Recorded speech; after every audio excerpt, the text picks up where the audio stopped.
Welcome back once again to the Buzz 101.3, coming to you from the press box here at Bradley Central High School. As we continue with our Food City pregame portion of the program, is Gary Omby here, along with Earl Rowan and Brian Grisham on the field tonight, reporting for Crawford's Pharmacy.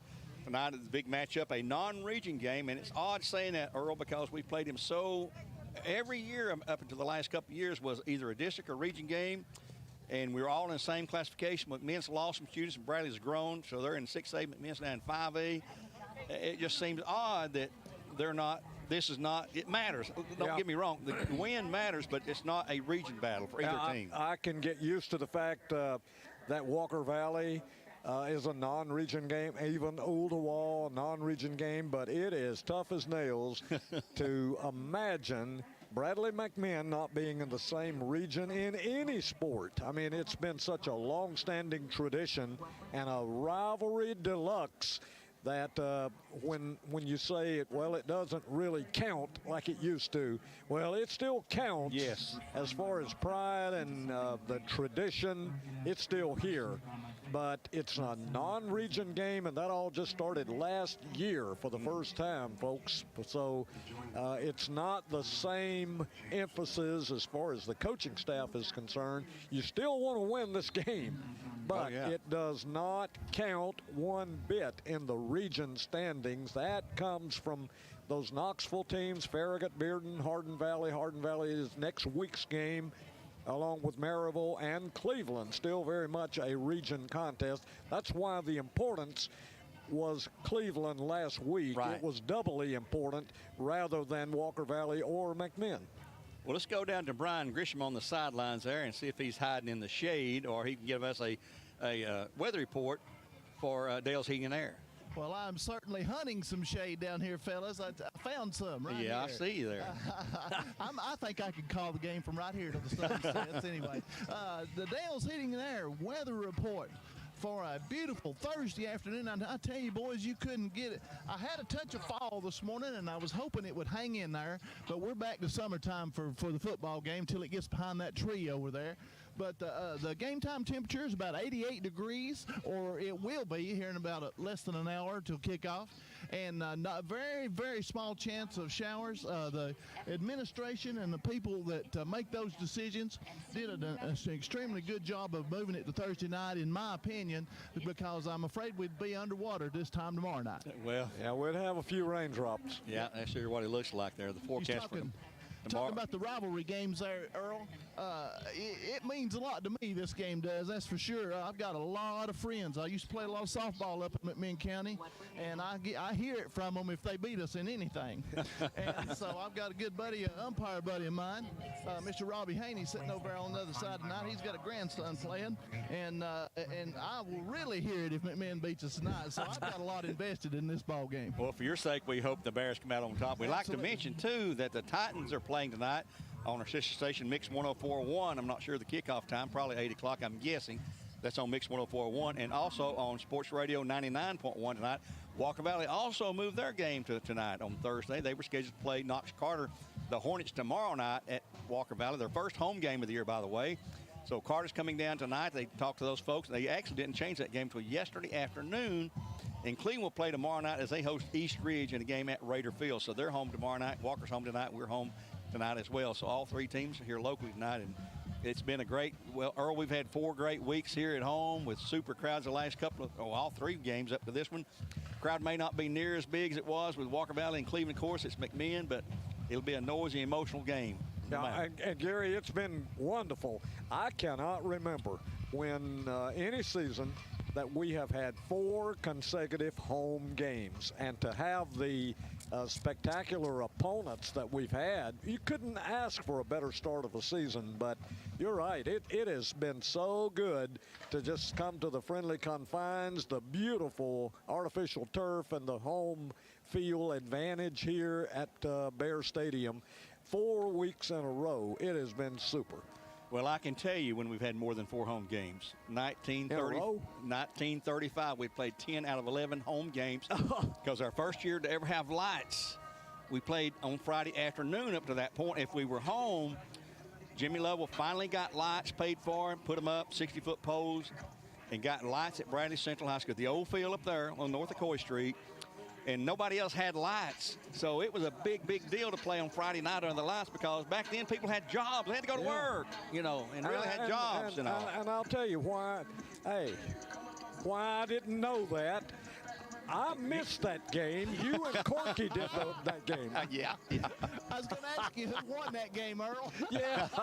But they had 10 out of 11 games at home that year. They did play a couple of night games in Chattanooga at McCauley, who has money then, and had lights, and at Chamberlain Field, the UC at the time, UC's Chamberlain Field, which is now a building sitting on top of that now because they play at Finney Stadium. But I have been to some UTC, well, it used to be called University of Chattanooga back then, to some home football games where you sat on one side of the stadium at Old Chamberlain Field. I've been there 2 or 3 times. But that's going back a long, long way, but they did play, and it was unique because it was such a unique game. They were games that would start on Friday at noon at 2:30, at 3 o'clock.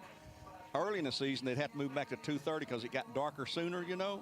And then there were games, even in, if you'll read my football book, you can see this, that they'd put the cars around the field with no fence and shine lights out there. They would. I'm not kidding, folks. That's the way it was back in the 30s and 20s and all that. That's how they played. So we've come a little bit long ways, I guess you could say, since then. And it's just an exciting night. And here we're sitting here with a turf field that we got last year. Something we need for 100 years. We got it, and we appreciate that very, very much. Walker Valley also got it. Cleveland's had theirs for a few years. And Brian, down on that field now, there's no mud holes. There's no hump in the middle of the field. None of that stuff anymore. Well, I tell you what, fellas, you know me. I'm kind of I'm missing my newspaper and I'm missing my grass down here on the field. But you know, us old dogs, we every once in a while, one day Earl's gonna get him a cell phone. But that's another topic there. I miss the grass. So when I walk into a stadium, the first thing I look at is the grass and how beautiful the grass is. I do that when I go to a baseball game. And it's beautiful now. This turf is great, and I'm going to adjust to it. I'm going to get with the program. Well, I tell you what, you mentioned grass and you mentioned baseball.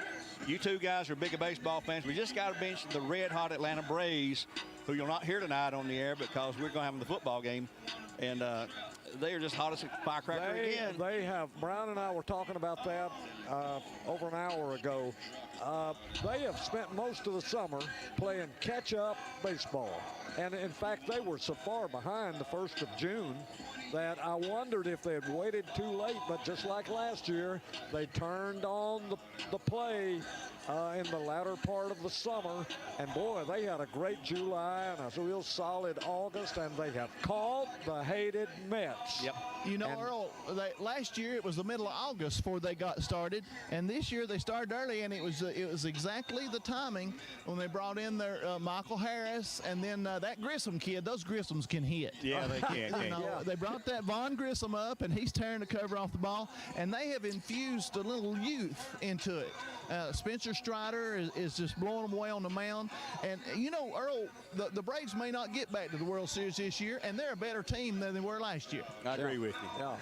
And, you know, Brian and I were talking, Gary, they've got so many young guys that are really producing with the Braves. And one factor going into the stretch run and throughout the playoffs, I think a lot of these 21 and 2 and 3-year-olds are just so happy to be in the major leagues that they don't feel the pressure like a 30 or 32-year-old might feel.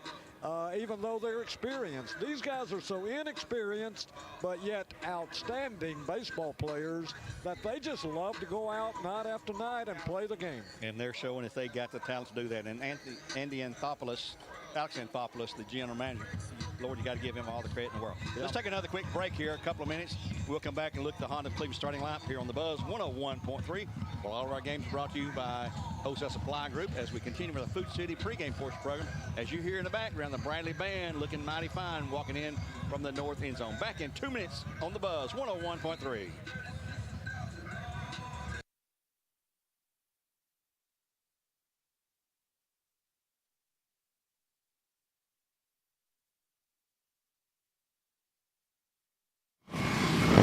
Hey guys, this is Austin with Let's Bounce Rental. We're here to provide a quality inflatable for a great price.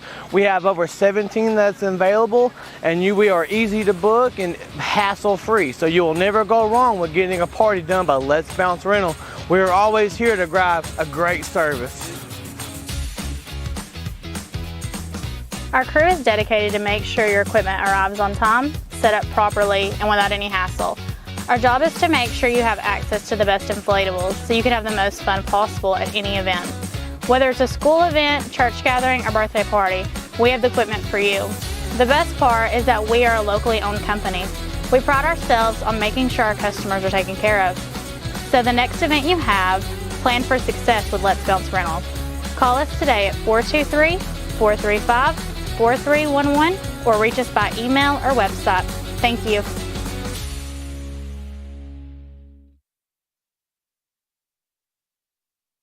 I am Cleveland Ford. I am Cleveland. I am Cleveland Ford. I am Cleveland. I am Cleveland Ford. I am Doug Beerthaler, General Manager of Cleveland Ford. And together, we are Cleveland Ford.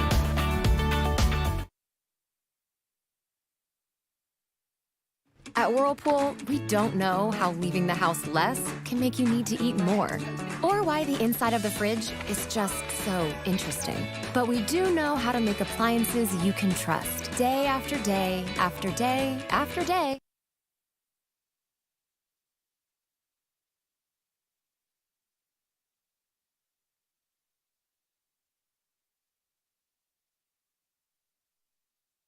Back here at Bradley Central High School, you listen to the Buzz 101.3. Remind you again, the Titans are going to be on Mix 104 tonight.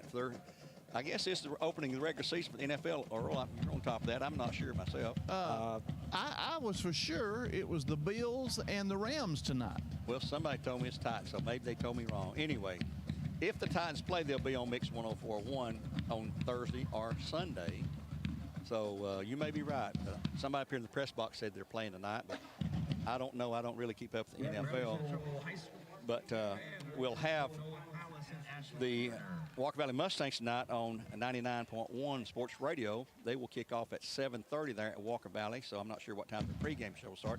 Cleveland will play tomorrow night on Mix 104.1. They go live at 6 o'clock with the pregame show. They'll have kickoff, or 6:30, excuse me. They'll kick off at 7:30 at Cleveland High School tomorrow night as they host the East Ridge Pioneers. And Cleveland should get a win there, we think. Walker Valley with Carter tonight, I don't think Carter's considered a favorite at all. I think Walker Valley should be a huge favorite in that game there, Earl. I agree. And we'll see, let it be played out. That's not a region game for them either. It's a non-region night, mostly around the state, unless you are in a region that has a lot of teams. And most teams regions only have 6 teams like ours, and we have 5 region opponents. So therefore we have non-region games. This is one of those tonight with McMinn County, the Cherokees coming in here. And we mentioned we played them. This is the 99th time, 54, 41, and 3 is the record. And Earl, who else is playing tonight on our scoreboard there? Well, the week schedule looks like this. Bearden, a non-region game with South Doyle. Cleveland, as you mentioned, is hosting East Ridge. They should get a win there tonight, Cleveland. Tomorrow night. All right, tomorrow night. Farragut is at Oak Ridge, non-region, but 2 pretty respected football programs right there. And they don't like each other either. Yeah, Farragut versus Oak Ridge at Oak Ridge. That is tomorrow night.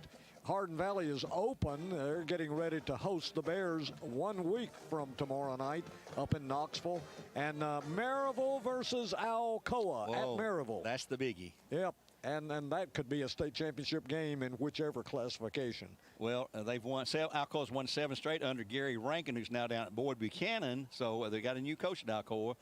But the scores I've seen, they beat the tar out of Ray County the first game of the year, I believe it was. So they're a 3A school, but they're not a 3A in talent level and success, to say the least. Maryville, though, and Maryville's not won a state title since 2019, so they're sort of getting itchy about that. Yeah, they're run into a big roadblock in Murfreesboro, Oakland, and they meet in the state semifinals. So one of those 2 powerhouses cannot make the state championship game, but most people across the state just I'll go ahead and acknowledge that normally is the state championship game. It will decide things. And Oakland's won it the last 2 years, and they've stopped out Maryville the last 3 years, I believe. But apparently the talent shift in Middle Tennessee, which used to be Blackman, and before that was Riverdale.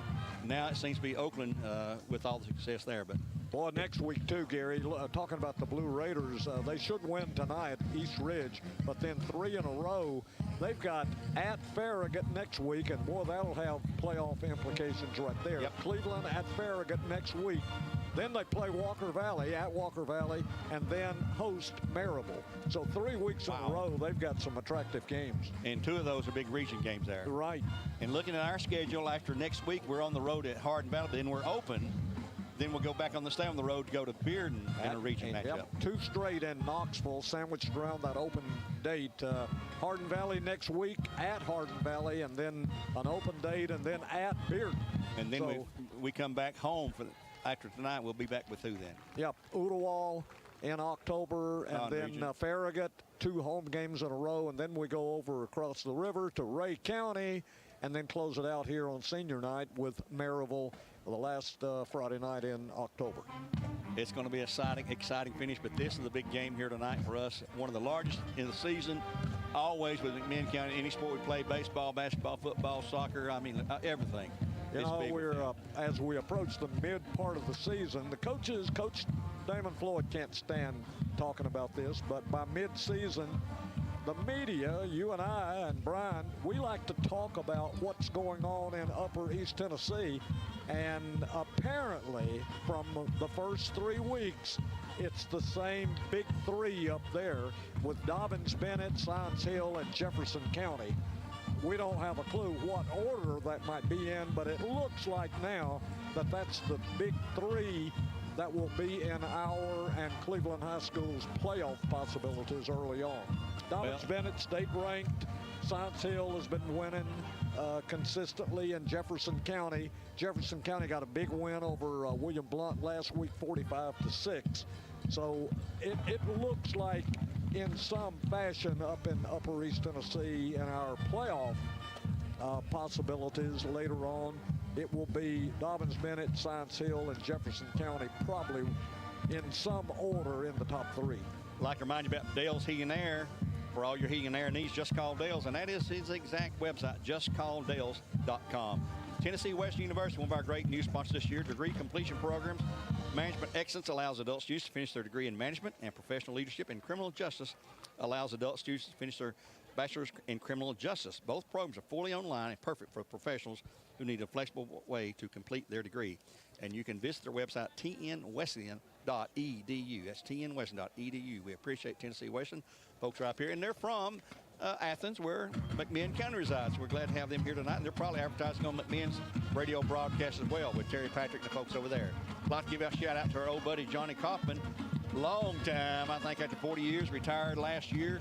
The last game, 48 to be specific. The last game he called was the game, if you remember the playoff game at Kingsport Dobbins Bennett, when the game was stopped prior to the kickoff because of COVID.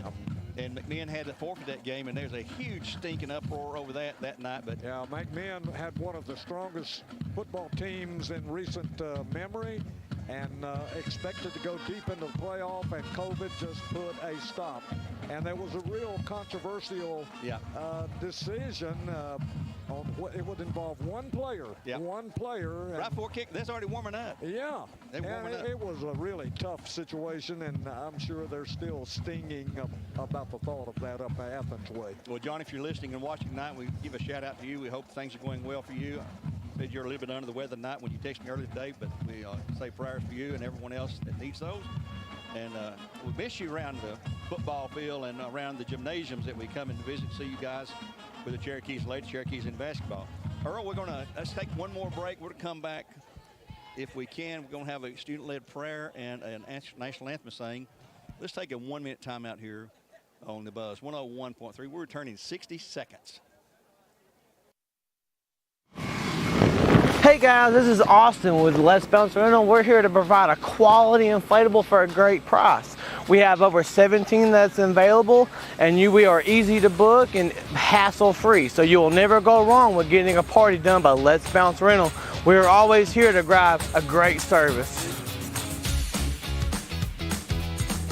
Our crew is dedicated to make sure your equipment arrives on time, set up properly, and without any hassle.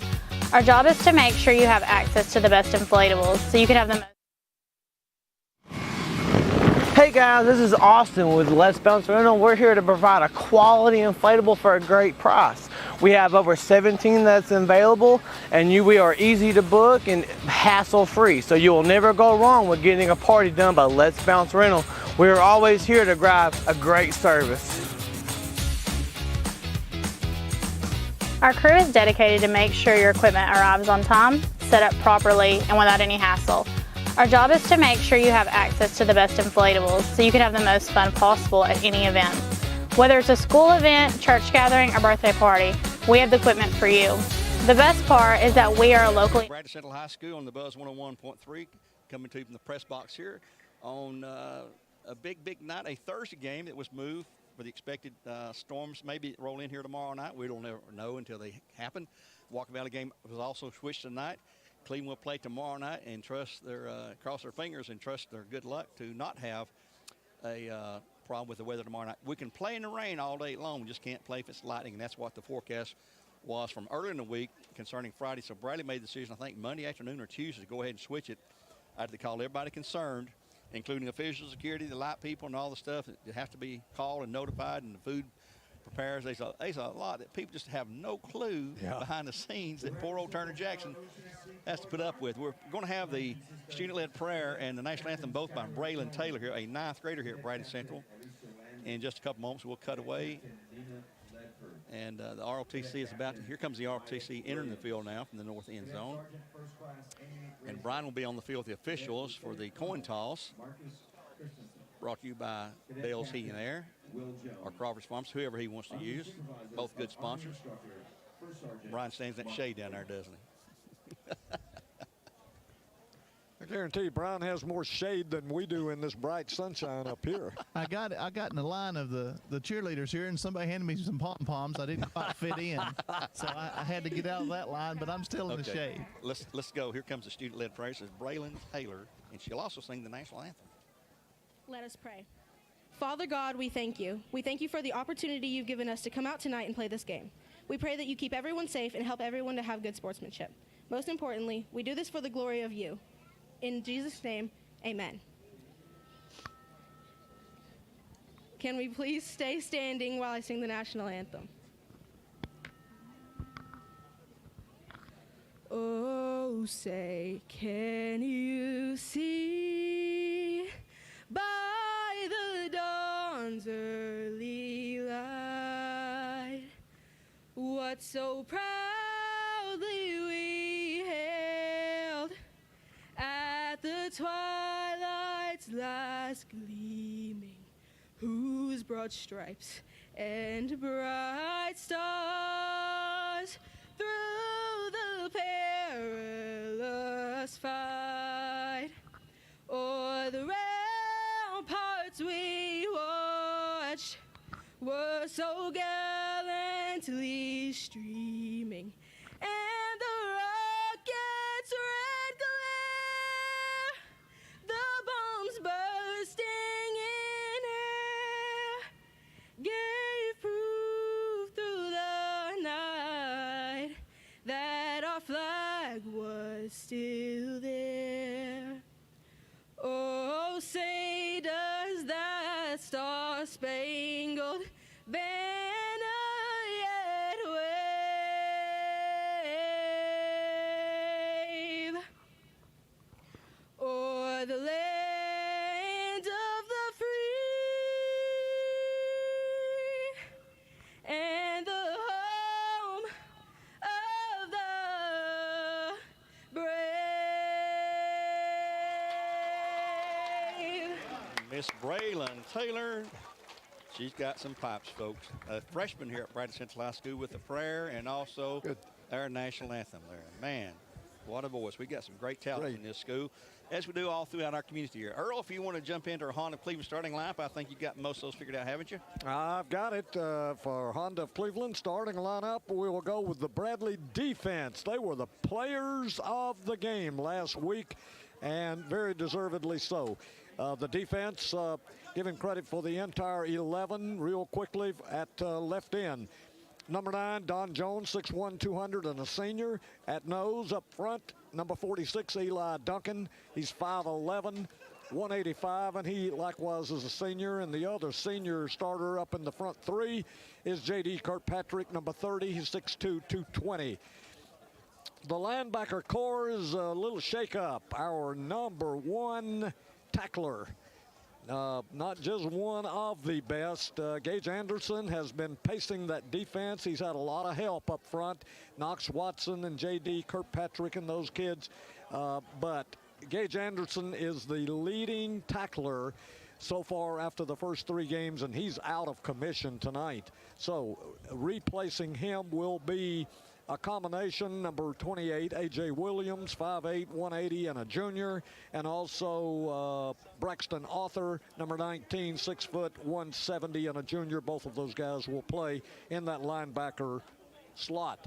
Also at his regular position in the linebacker slot will be Tito Williams, number 3, 6'1", 175, and a junior. Rodney Williams, number 6, 6'1", 210, junior. And one of the captains, number 2, Knox Watson, 5'9", 190, likewise a senior. In the secondary will be Marcus Goree, number 8, 6'1", 170, and a junior. His brother Mason will be at another corner slot on the defensive secondary. Number 5, Mason is 6'1", 165, and a sophomore. Also in the secondary for the Bears, number 17, Max Wilson, 5'11", 175, and a junior. And a senior, Finn Mertens, number 7. Finn is 6'1", 170, and a senior. Real quickly for the McMinn County Cherokees on offense. First of all, Gary informed me a couple of hours ago that Jaden Miller is out of commission tonight, and boy, that is a loss for McMinn. Also, of course, Jackson Wilson will not see action tonight. He's not even dressed. He is the hoss for the Bradley offense, so I guess it's a swap out. The quarterback, Jaden Miller, he was instrumental last year in the game. Yes, in all 4 touchdowns. Yes. Ran for 2, threw for 2.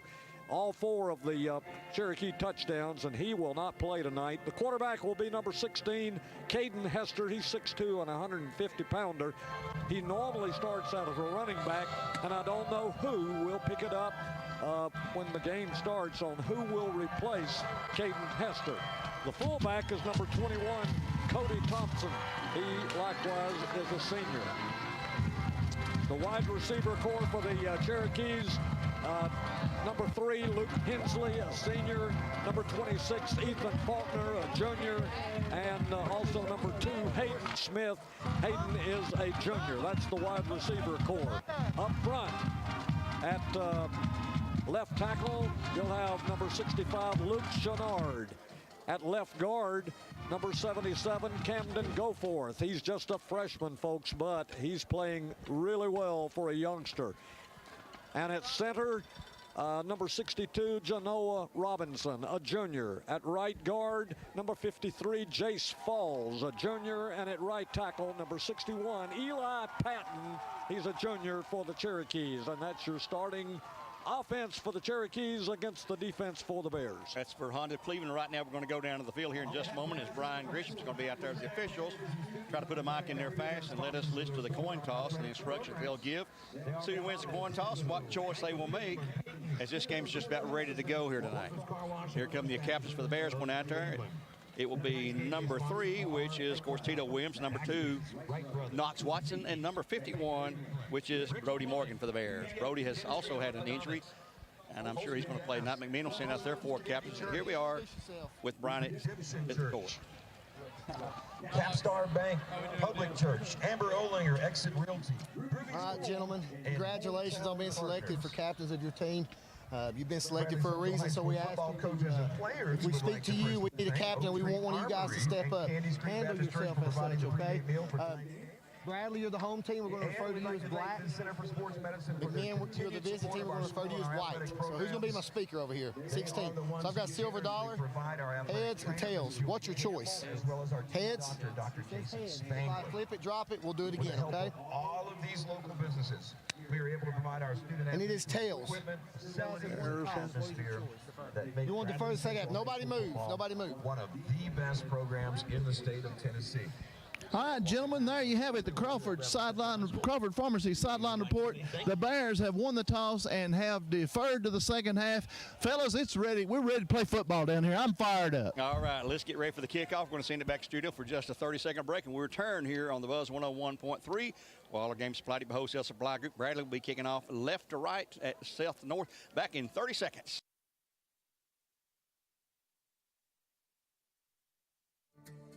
CRCC to me is a calling that God placed on my life to really step out in faith on something that I didn't think I could do, and it's been amazing to see how God's worked through it. CRCC stands for Crossroads Community Church, but we're a church that our vision is to be a life-giving church in our community. We do that through helping people know God, find freedom, discover their purpose, and then go make a difference. And so that's what we're doing every week, is helping people discover their jam and go make a difference.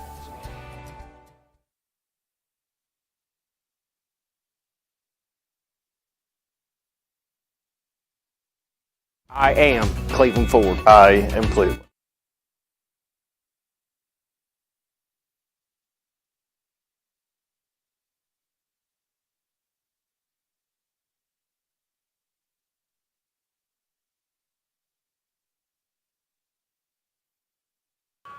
And you just heard the buzz in the background. There's a sign to start this game. The clock is at 0. It's reset to 12, and it's a very breezy night up here in the press box, and down the field it looks like it is too. It's warm, but the humidity doesn't seem as strong, and we are ready to go. The Bears will be kicking off, and back deep for the Cherokees will be number, we can get their numbers here. It's like 22, is that right, Earl? I'm looking at on this side. Yep, 22. 26, I believe, Gary. That would be Ethan Faulkner then, 26. Grant Hain will kick off for the Bears, and we have a receiver on the far side. We can't hardly pick his number. Looks like maybe 7. Davion Evans, I guess. Oh, yeah, I remember Evans. Here's the kick going about the 19 to the 20 to the 25, and boy, is he flattened by Eli Duncan for the Bears right there at the 20, shy of the 25-yard line. First attempt for the Cherokees at that point. Is our first play of the game, be coming up here shortly. The Cherokees tonight in their white uniforms with black pants, gold helmets. The Bears in the black tops, gold pants, and white helmets. Almost reverse colors for these two teams. McMinn is gold and black. Bears are gold, black and gold, I guess you could say. So here they come, and back for the Cherokees, and in the backfield, it looks like I can't see his number. Twins out to the right side for the Cherokees. Out of the shotgun, of course. Hester will keep it himself and be hit at the line. No gain. Yeah, right at the line of scrimmage. And that's going to be Tito Williams for the Bears on the tackle there. Correction, Knox Watson, number 2, Knox Watson it was. Not Tito, but number 2, Knox Watson. So it'll be a loss of maybe half a yard. Let's see. Yeah, they're going to mark him back. It's going to be 2nd down 10 to go for the Cherokees at that point. Tight formation this time with Twins to the left side. They're on this near hash mark. Looking to the sidelines into that bright sun to get a play signal in. At least they're going to try to. That's all the teams do nowadays. You go into the shotgun with no huddling. You look to the sidelines.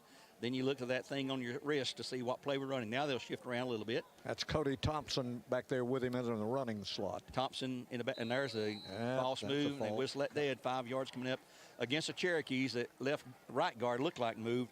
So it'll be a 5-yard penalty for L&B Appliances. A good friend, Josh Taylor, and the folks out there at L&B on Durkee Road. Small enough to know you, but large enough to give you the service you need.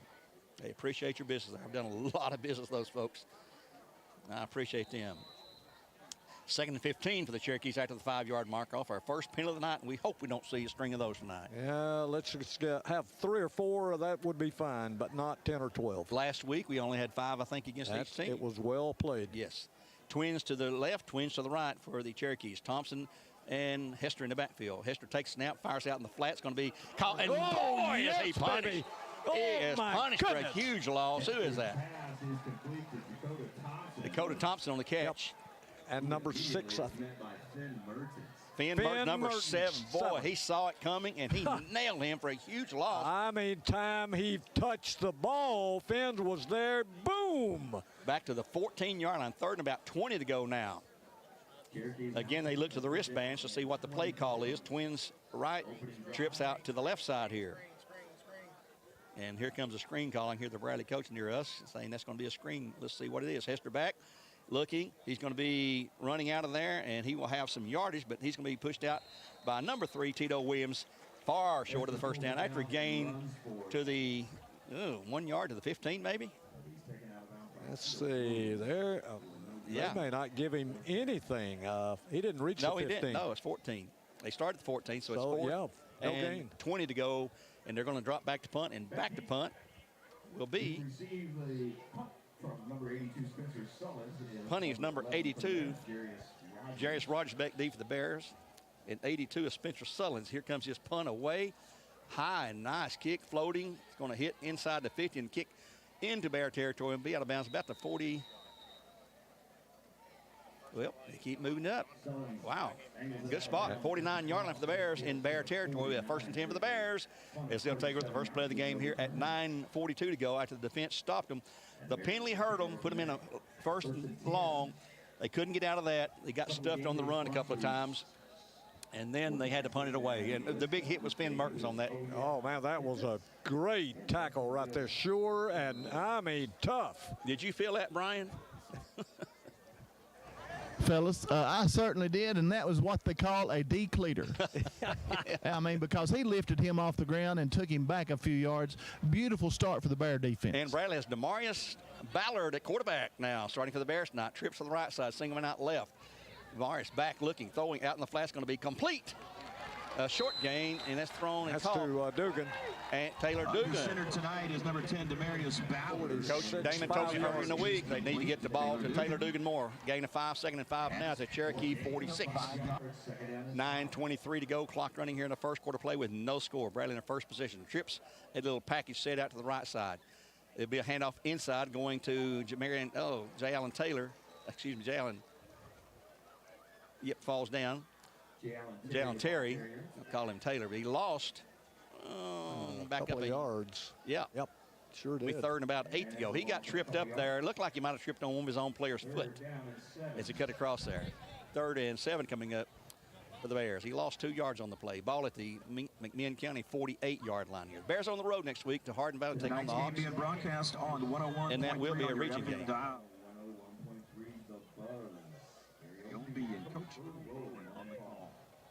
Here come the Bears. Trips or twins to the left side. Long count for the Bears. Demarius Ballard takes it. He will run it out himself. He's going to be hit and brought down for no gain. No gain. 4th and 7 coming up for the Bears. Here comes the punt team. That's Demarius Ballard. And Jackson Wilson will not be punting tonight. He's tackled by Evans. So Skylar Perkle will be the kicker for the Bears. Looks like number 98. He is a junior, 6 foot 170 junior. Back deep will be number 7. Davion Evans for the Cherokees, and he is capable of doing a lot of damage. He's back at about the 15-yard line. A beautiful night for football. The sun's still out bright and shining on the east side, and they're just set up the return. Here's a high punt. Going to hit and bounce and get a good Bear roll. Inside the 20, inside the 15, and down at the 14-yard line. We'll take a quick 30-second timeout here on the Buzz 101.3. No score in a game yet at 7:43. Back in 1 minute or 1/2 minute with the first play of the McMinn series.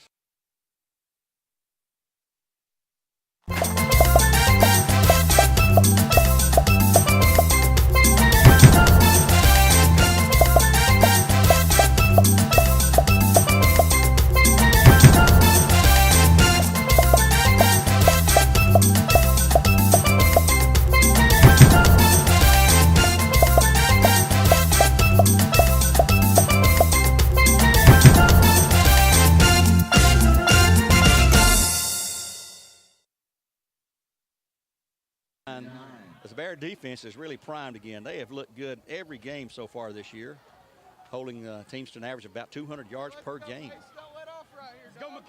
You can hear in the background there with Brian's mic, Bradley coach is on the sideline there, barking defensive signals out to his players.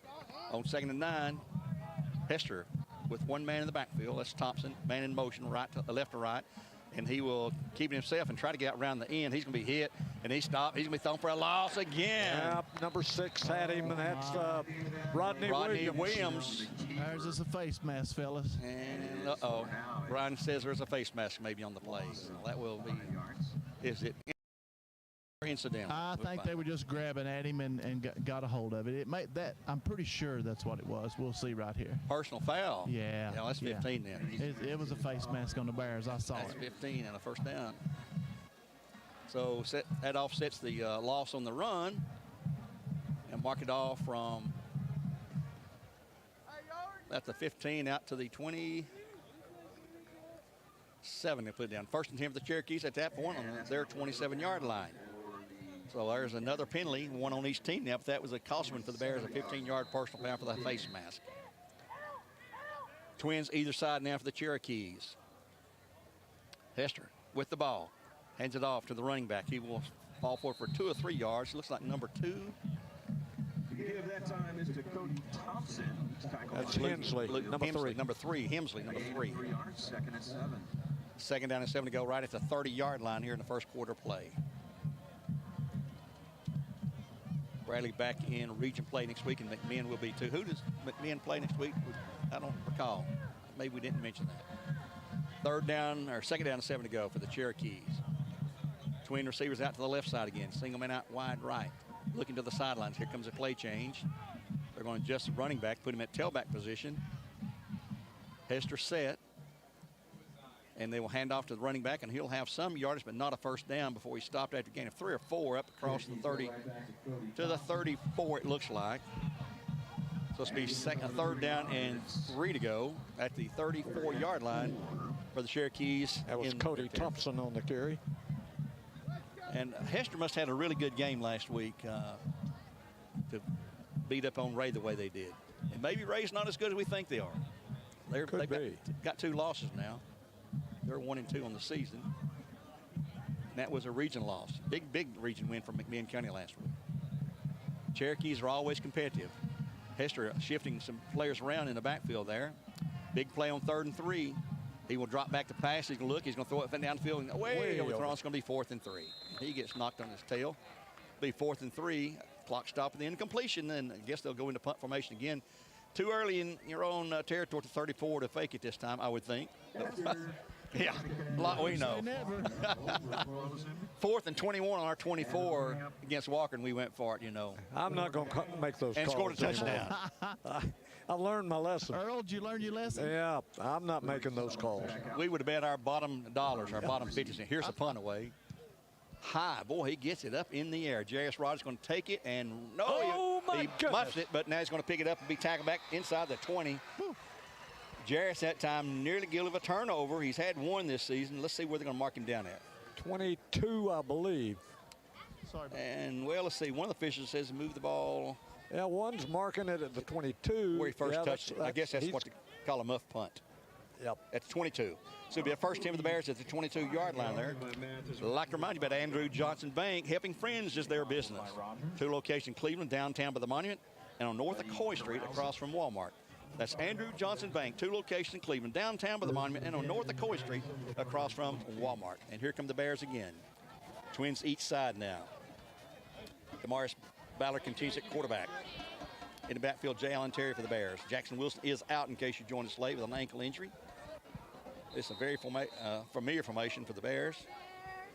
Ballard takes the snap, hands it to J. Allen Terry, trying to get out right side. It'll be up to the 25. Oh, 30, 35, 40, 45, 50, 50, 45, 40. He is gone. Touchdown. Bradley Central all the way and no flags. And 78-yard skipper by J. Allen Terry. He got a good block on that right side and just turned the end. He turned the corner, and you could tell, Gary, from 10 yards beyond the line of scrimmage that Jay Allen was just going to outrun him. They were not going to catch him. Fellas, sometimes all you need is that one block. Yep. One good block. The rest was God-given ability. He took off down through there, and nobody going to catch him. And I'm not sure. It might have been Jarius Rogers on that inside block there that freed him. Here's a snap. The place down. Grant Haney's up. That kick is good. So a Tennessee Valley Urology touchdown. And the LMB applies extra point. 4:55 in the first quarter. 7-0 our score back in 30 seconds with the Bradley Central kickoff.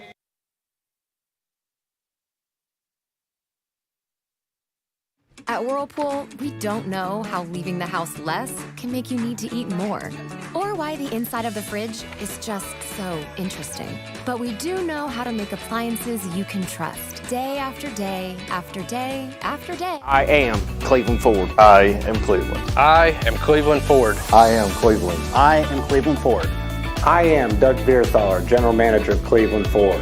And together, we are Cleveland Ford. Recap of that one, wasn't it? Boy, 78 yards in one play. And that was a quick one by J. Allen Terry. He got a great block on the right side. And once he turned that corner, man, he was gone. Nobody on the Cherokee team had any chance of catching him from the 35, 40 yards on in. He was gone. You could see it easily once he hit beyond the line of scrimmage and past those linebackers and cornerbacks there. Grant Haney getting ready to kick off for the Bears at 4:55 in the period, 7-0 Bradley over the Cherokees. Here's his approach to the ball. He will kick it. It's a spinner going all the way down. Oh, a nice kick back to the 3-yard line, to the 5, to the 10, 15, 20, 25, 30, and brought down about the 31-yard line for the Bears by number 6, Rodney Williams there. And at the 31-yard line, Cherokees take over first 10. Rodney and A.J. are twins. A.J. Williams, Rodney Williams are twins, and if you stand them side by side in street clothes, you think there's no way they're twins because Rodney's about a foot taller. But they are twins, folks. Saw them all the way through middle school.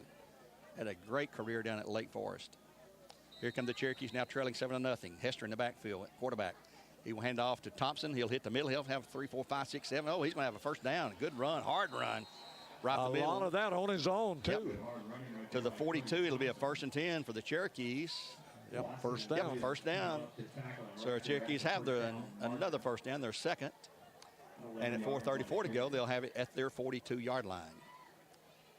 Good blocking in the middle, and it's a hard run by Thompson. Here he is again. This time, he's not going to get away. He'll get a yard maybe before he's met by a host of folks. Looks like hit first by number 3 for the Bears. And that was Tito Williams. Also, J.D. Kirkpatrick in there. Gain of 1, 2nd and 9 at the 43 now.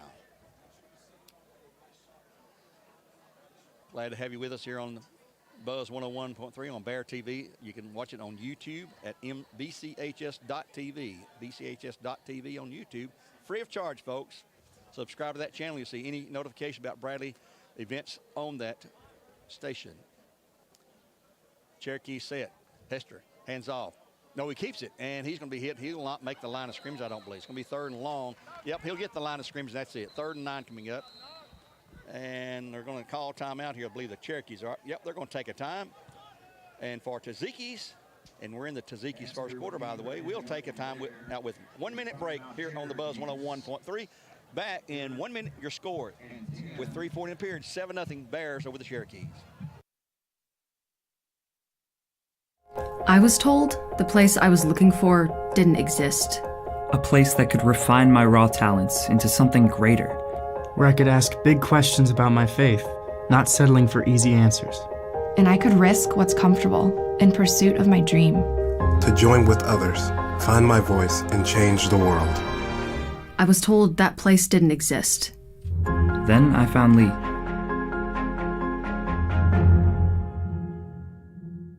At McDonald's, we're making changes every day to serve you better. It's what we're made of. And serving you better means fresh beef quarter-pounder burgers. Your burger, his burger, her burger. All cooked fresh, right when you order. Made from pure North American beef and just a pinch of salt and pepper. Because we think there's nothing better than a fresh beef quarter-pounder.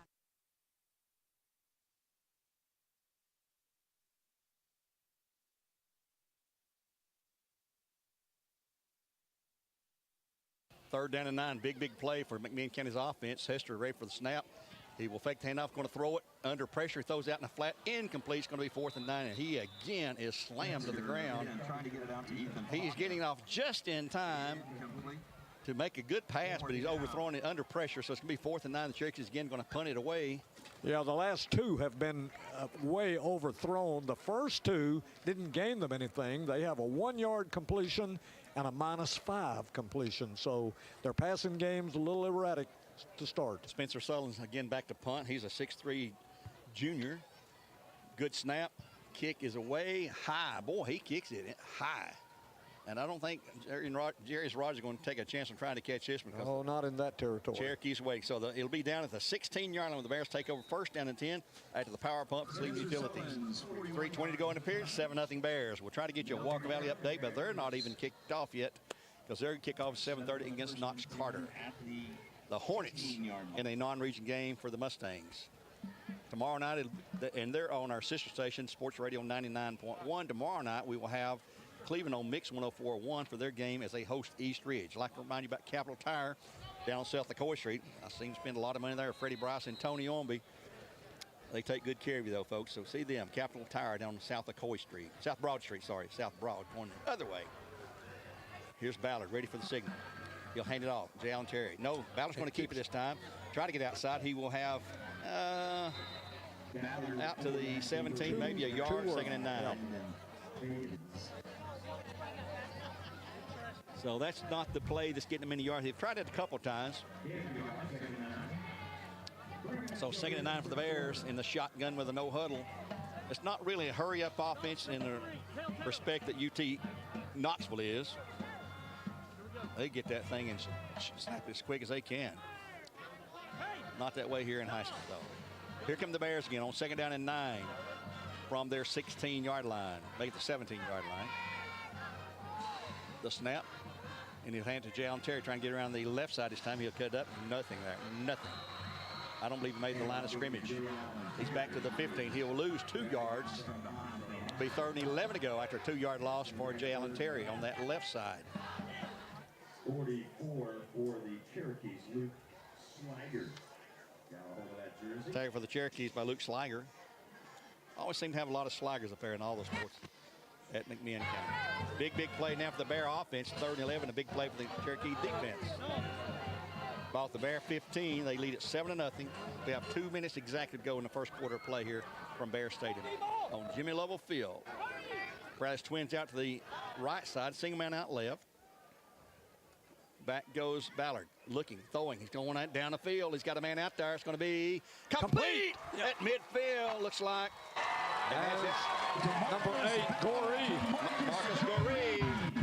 And if you heard the interview with Coach Floyd, he said we've got to get Marcus Goree some offensive touches. Earl, you and I talked about earlier this week. He's a big play man. He is. From the 15 to the 48 in Cherokee territory. 37 yards. And fellas had to wait on that ball too, or he'd been gone. A little bit underthrown there. 1st and 10 for Cleveland Ford and the Bears. Trips right side this time. Handoff in the middle of Jalen Taylor. Terry. He's going to have 1, 2, maybe 3 to the 45. Let's give him 3. 2nd down and 7 coming up. I don't know why I want to call him Jalen Taylor. It's Terry, folks. I know his name. Jalen Terry. He's just a sophomore. Explosive running back for the Bears. Jackson Wilson, the leading rusher for the Bears the last 2 years, is on the sidelines in street clothes with an ankle injury, as is Gage Anderson, our leading tackler. Bears again overload to the right side with trips. Ballard out of the shotgun at midfield. Will hand off to, he'll pass it in flat. He's wide open. Touchdown. Jarris Rogers will take it to the house. Touchdown, Bears. Yes, what a play call and what a pass. A 45-yard touchdown for the Bears and Tennessee Valley Urology. Beautiful. In stride, Earl. And, I mean, you couldn't throw it any better. And somebody forgot to cover him down the middle. Jarris was wide open, and Buddy, once he saw he had some running room, he knows what to do with it. Here's Grant Haney's extra point attempt coming up.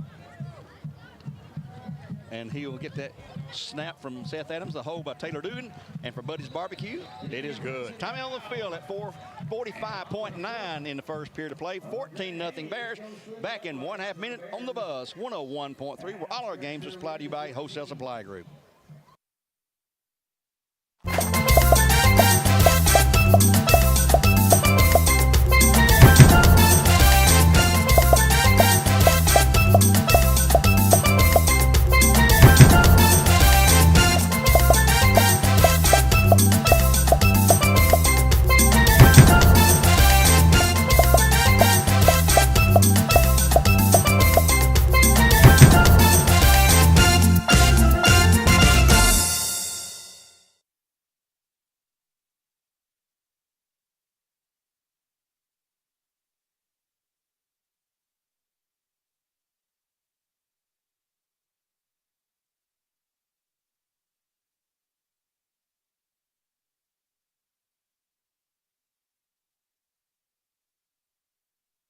Grant Haney set to kick off yet again. Let's see, 1, 2, 3. It's his third kickoff, I guess. Back deep, Davion Evans. And here goes a kick. This one is not going to be as long to be taken on a bounce. Oh, it bounces backwards. They got to get on it. And they do, barely there at the 24-yard line. And that's going to be Thompson, I believe, on return. Well, didn't return it. He had to dive on it there because it kicked backwards away from him. First down for the Cherokees at the 24-yard line. And Earl, recap that last scoring drive. It was another quick hitting. It was. 83 yards from the 17 in 5 plays. But, boy, that last play, it was exciting. Demarius Ballard throwing to Jarius Rogers, and great pass about 20, 25 yards downfield. But, boy, then is when Jarius decides to take it home. 41 seconds to go in the period. Bradley up 14-0. Hester on the keeper up the middle. Quarterback draw. He's going to be stopped by Strax by Knox Watson, who picks him up and slams him to the ground. Sure tackle by Knox Watson. It'll be a 1-yard gain, maybe a yard. 2nd down and 9, we'll call it. Boy, Knox Watson, he's just full of fire. I mean, he plays like his hair is on fire, as they say, and, man, he can put a lick on you. He didn't have anybody to help him. It was just a solo tackle, a bear hug tackle. Sure was. Picked him up and carried him back and set him down gently, sort of. 2nd and 9 to go. Clock's down to 7. They may not get this play off, and let's see if they're going to even try. I don't believe they will. Clock's at 3, 2, 1, and that's the quarter. They will not get it off. So after the Cherokees' first quarter ends, it is 14-0 Bears on top of the Cherokees. Back in 1 minute with the second period of coverage on the Buzz. 101.3. While the game supplied to you by Wholesale Supply Group. Back in 60. Hey guys, this is Austin with Let's Bounce Rental. We're here to provide a quality inflatable for a great price. We have over 17 that's available, and we are easy to book and hassle-free. So you will never go wrong with getting a party done by Let's Bounce Rental. We are always here to provide a great service. Our crew is dedicated to make sure your equipment arrives on time, set up properly, and without any hassle. Our job is to make sure you have access to the best inflatables so you can have the most fun possible at any event. Whether it's a school event, church gathering, or birthday party, we have the equipment for you. The best part is that we are a locally owned company. We pride ourselves on making sure our customers are taken care of. So the next event you have, plan for success with Let's Bounce Rentals. Call us today at 423. As we get ready to start the second quarter of play, the Bears up 14-0. Earl, that's about as good a first quarter as the Bears could play on offense and defense. Hey, other than that one little penalty there, that face mask, it was as clean a first quarter as you could have. Bears had 3 first downs in that quarter. They have put 2 touchdowns on the board in exciting fashion, too. A 45-yard pass from Ballard to Rogers, and then J. Allen Terry, electrifying run around the right end, 78 yards. Bears are looking good. And here goes the Cherokees, 2nd down and 9 to go. They've switched ends of the fields. They're going south to north, left to right, as we'd say. Man in the middle is going to hit and gain a yard or 2 out to the 26, maybe 27. That's Davion Evans on the carry. And Rodney Williams. Give him a 1-yard gain. 3rd and 7 to go now. Bradley defense, Rodney Williams, he's a junior. A.J. is twins, a junior. Knox Watson is a senior. Demarius Ballard, Jarius Rogers are juniors. Marcus Goree, a junior. Young Bradley team here. Back to pass, and almost intercepted. Finn Mertens. Finn almost had that. And he was thinking touchdown already. Luke Hemsley had not really turned around all the way, and my goodness, they escaped one then. That was a pick 6 if there ever was one. Brian, he had him, didn't he? Oh my goodness, he was doing his dance in the end zone before he caught the ball. That's all. That's all. The only thing that kept him from catching that one, and he saw it come out of the quarterback's hand. He was waiting on it. That's our Crawford's Pharmacy report from the sidelines. We appreciate Crawford's Pharmacy, our new sideline sponsor this year. Back to return to punt again is Jarius Rogers. Boy, Bradley had to rush on. This is a lot lower kick. Going to hit and bounce straight up. And Jarius going to, he's going to pick it up and run. The 33 to 35 to the 40 to the 45 to midfield. Oh, and boy, he is blasted by number 57 for the Cherokees. And that will be Caden Melton. A good return from the 33, a nice return. to the 49, a 16-yard return, and you thought he was going to be hit, but he is fast. Yeah, and you wonder, what is he thinking? Flag. And then, hey, it Flag was on a the pretty good flag. decision by Jarius that time. Procedure on the Cherokees, and that will be declined, of course. And there's the official signal, decline. Bradley will take over, first down 10 at their 49-yard line, leading at 14-0, 11:15 to go in the first quarter play. And coming in this game, Brian and Earl, we said we don't know what to think about McMinn. They steamrolled McMinn Central. They lost by 6-3 to Cleveland and beat the stew out of Ray County last week. Go figure. We don't know. They lost their starting quarterback. So, and fellas, I'll tell you, you know, the two big plays for Bradley on the two scoring drives, but the Bradley defense has been the difference in this game so far. It certainly has been all year, really. Oh, yeah, and they have been tonight. And there's a flag on McMinn for something. 5-yard mark off. I didn't see what that was about, but they'll move it down to the Cherokee 45. I didn't see the signal. I didn't see him marking it off until he started walking down the field. Do you see the penalty, Brian, what that was about? I believe it's offsides. They lined up offside. Okay, well, that's not good. Their second flag of the night. Can't get away with that. Here's the Bears, first 10, Jalen Terry. No, battle on the keeper, and he's going to be hit and spun for a loss in the backfield. Sniffed out quickly again by number 57 again, and it's going to be Caden Melton. And a 3-yard loss for the Bears back to the Cherokee 48. Second down and 13 coming up. 10:57 to go in the half. Been a pretty quick first quarter. I relayed everything back to that Brainerd game. It took forever. Yeah. Oh, my goodness. Trips out to the right side for the Bears. Obvious passing play in my book. And, oh, they jump in. There's a flag on McMinn. There it is again. Jump into the neutral zone. Anticipating a count. So a 5-yard mark off against the Cherokees coming up. So they gain the 3 yards back they lost, plus 2 more, be second down and 8 to go. Second down and 8. You know, Gary, the Brainerd game left a scar on all of us. I dreamed about flags for 2 nights in a row after that. Banana pudding, as we call it. Yes, absolutely. Second down and 8 for the Bears now after Cherokee 43. Ballard fakes the pass, rolls out to the left. He's at the 40 and gets pushed out about the 39. Be short of the first down, be 3rd and 4 from that point after a gain.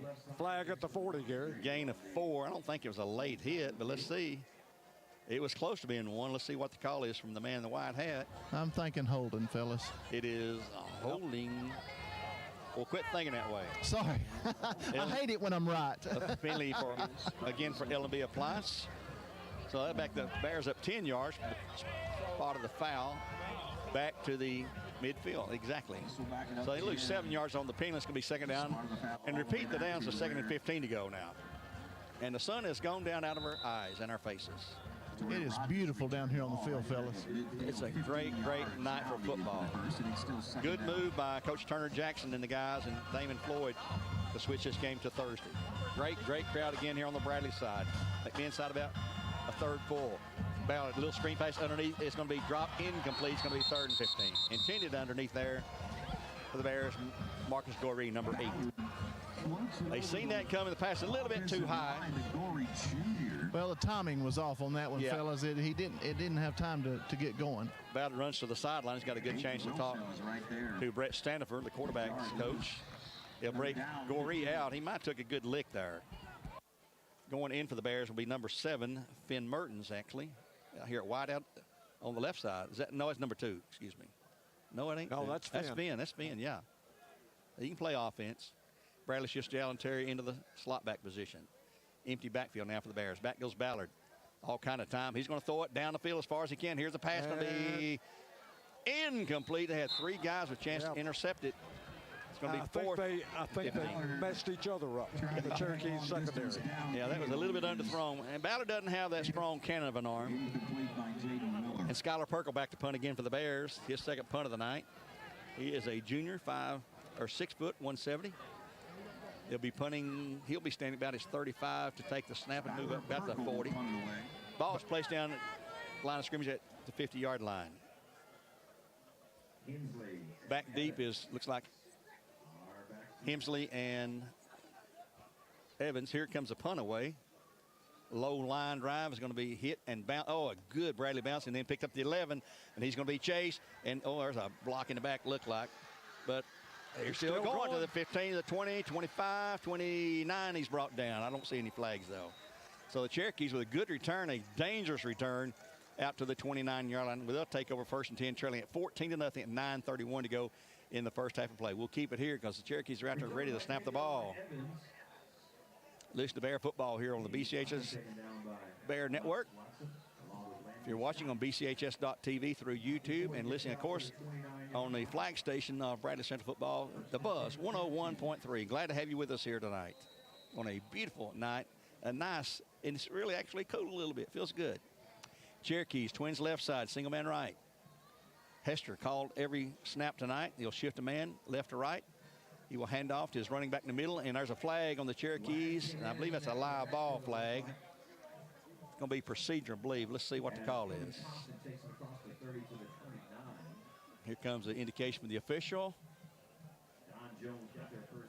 Oh, it's a sideline warning, no flag, just a warning on the Cherokees. Next time it will be a mark-off. So give them a gain that time to the 32, gain of 3. 2nd down and 7 coming up for the Cherokees. They give you one warning because there's a certain area of space on the sidelines you cannot enter as a player or coach. And they'll talk to you on the sidelines. I've been there many a time on the chain gang. They'll talk to you and tell you to get back, coach, get back, players. They'll only tell you so many times, and they'll throw the flag on you. First time, it's a warning. Here comes the Cherokee, 2nd and 9. 2nd and 7, sorry. Hand off in the middle. He's going to be hit for a short gain, maybe a yard, maybe 2 to the 34, gain of 2. Watson was there. Thompson on the Rodney carry. Williams was there. 2nd down, or 3rd down and 5 coming up after a 2-yard gain. That was Thompson on the carry. Again, a big play for the Cherokees to keep this drive alive. They trail 14-0 here with 8:53 now, and the clock running in the first half of play. Looking to the sidelines, signaling new play in. They look to the wristbands. Make sure everybody's on the same page of music here. Now they're set to go again. Hester hands it off in the middle. He'll not get anywhere near first. And when he makes the line of scrimmage, it's going to be 4th down, and he will lose back to the 33, a loss of 1. Well, now they're going to move him back to 34. Give him forward progress, I guess. Still going to be 4th and 5. And they're going to have to punt it away here. Again, Sullen's back to punt. J.S. Rogers deep for the Bears. Rogers is dangerous. You think he's going to let it go and not pick it up, then all of a sudden he takes off with it, and with his speed, and he's quick. He is very quick. Makes me nervous. Yes, he does make you nervous. And Bears have been known to usually fair catch the punts rather than let it kick and roll another 10 or 15 yards. Jarris doesn't make his decision until the last second. That's what makes me nervous. Yeah. Here comes the punt away. Another one, he will not be able to return. This is going to go to the left side and kick out of bounds quickly. Let's see where they'll mark it down at. Somewhere around the 35, 34 maybe. At the 35-yard line, you're right, Earl. It'll be a 1st and 10 for the Bears, and Cleveland Ford at the Bear 35 when we return in just 30 seconds here on the Buzz 101.3. 7:41 remaining in the quarter and the half. Back in 1.5 minutes. CRCC to me is a calling that God placed on my life to really step out in faith on something that I didn't think I could do, and it's been amazing to see how God's worked through it. CRCC stands for Crossroads Community Church.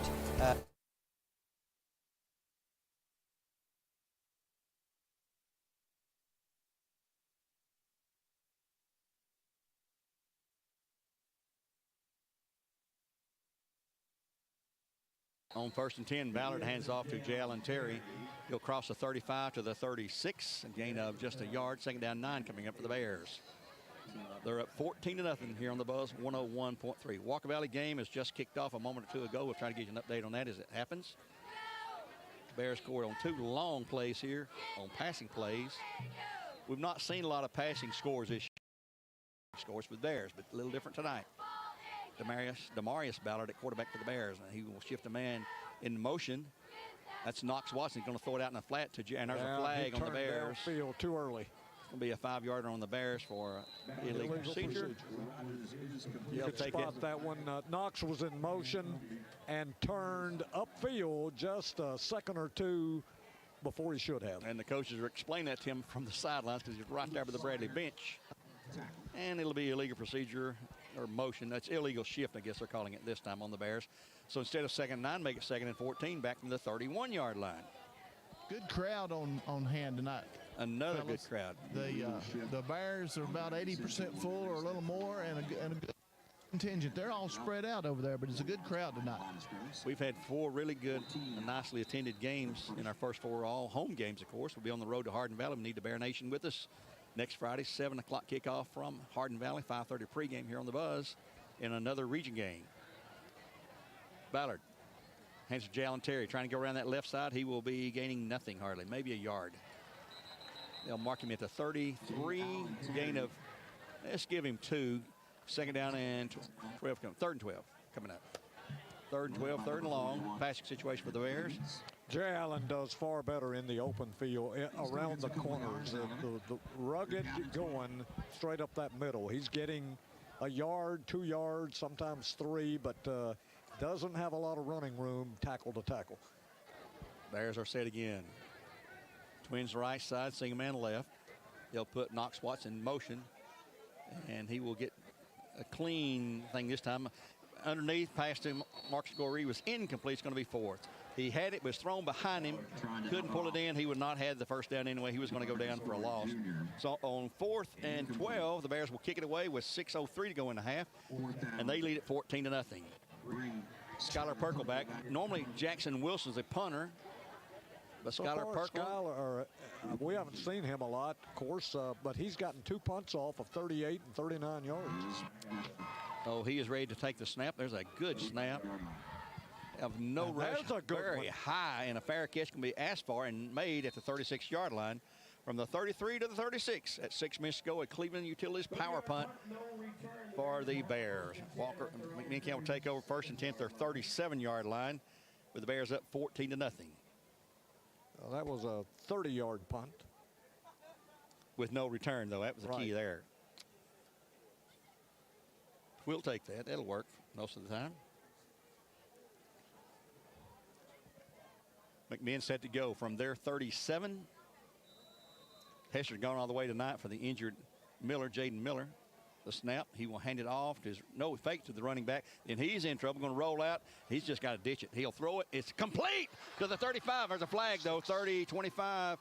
And the ball is stripped, but he's out of bounds at the 24. Let's see what the penalty is on. That's Ethan Faulkner if the play stands. Flag's back here at the 46, and looks like they're going to bring it back. Yep, I think might have been a push-off, fella. I think it was.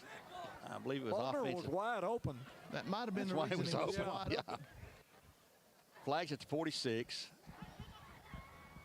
And let's see where let's see who it's on first. Let's see where they'd mark it from. McMinn's looking like it's on them. Yeah, they're backing up. Interference on offensive interference, it is.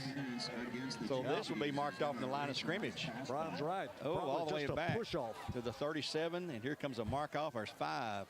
There's 10. There's 15 yards. A huge mark-off after a huge gain. And that's why he was open back to the 22-yard line. So that's a double whammy right there. So that's going to be 1st and 25 to go. You mark out a huge gain and then mark 15 yards back from the line of scrimmage. That's a big loss. 1st and 25 now for the Cherokees at their 22 with 5:47 to go in the first half. Bears up 14-0. Hester set, trips left side. He looks left. He's going to throw it. Nope. He's going to step up. He's going to outrun for his life now. He's trying to signal his runners as the receivers go down the field. Now he's going to take off and run. And he's going to be knocked out of bounds at the 30-yard line. A gain of 5. 2nd down and 20 coming up. Takes it around the right side. He's tackled out of bounds by Williams. Tito Williams on the tackle for the Bears that time. Picked up 8, Gary. Oh, the 30-yard line. Okay. Just inside the 30. 2nd and 18 to go. Clock is stopped with the out-of-bounds play. McMinn is getting a real ferocious rush in the Bradley front 4. Can't give them enough credit. They've been having him get out of the pocket all night long. And here is a handoff to the running back. He's going to be hit and dragged down in the backfield. That's going to be number 7. Davion Evans, he's going to be thrown for a big loss from the 30 back to the 24, a 6-yard loss. And Brian, right now, McMinn can't block our line. No, Gary, our defense is just reading the play and going and getting them. McMinn's not slowing us down at all. 3rd and 23 now from their 24. Big play again. They're going to have trips to the right side. Looking to the sideline to change the play up that was called. Clock's running at 4:51 to go. Bears 14-0 here in the first half of play. It's been a pretty rapid first half on the clock anyway. We're just 7:45. We're going to be at halftime before 8 o'clock. And now they're going to call time and think it over. Second time out of the game call for the Cherokees. For Taziki's, we'll take one as well. That's Taziki's in the Target Mall. Back in 1 minute with more live coverage on the Buzz 101.3, where all your games are supplied by Wholesale Supply Group, open to the public. Hey guys, this is Austin with Let's Bounce Rental. We're here to provide a quality inflatable for a great price. We have over 17 that's available, and we are easy to book and hassle-free. So you will never go wrong with getting a party done by Let's Bounce Rental. We are always here to provide a great service. Our crew is dedicated to make sure your equipment arrives on time, set up properly, and without any hassle. Our job is to make sure you have access to the best inflatables so you can have the most fun possible at any event. Whether it's a school event, church gathering, or birthday party, we have the equipment for you. Power running. Yep.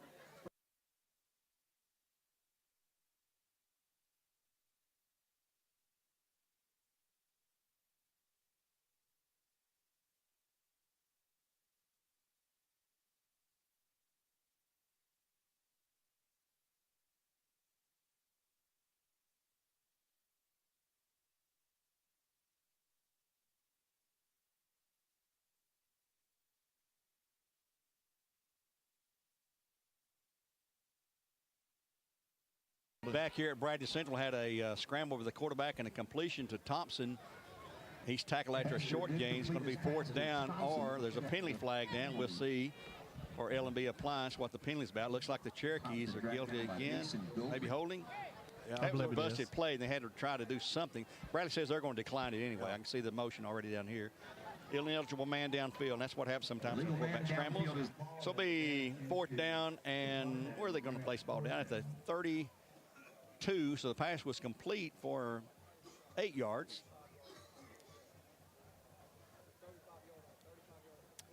So it'll be, yep. 8-yard pass. Yep, 4th down and right at 15 to go. Ball at the 32-yard line. McMinn sends the punt team again. Sullins in the punt. Back deep, Jarius Rogers for the Bears.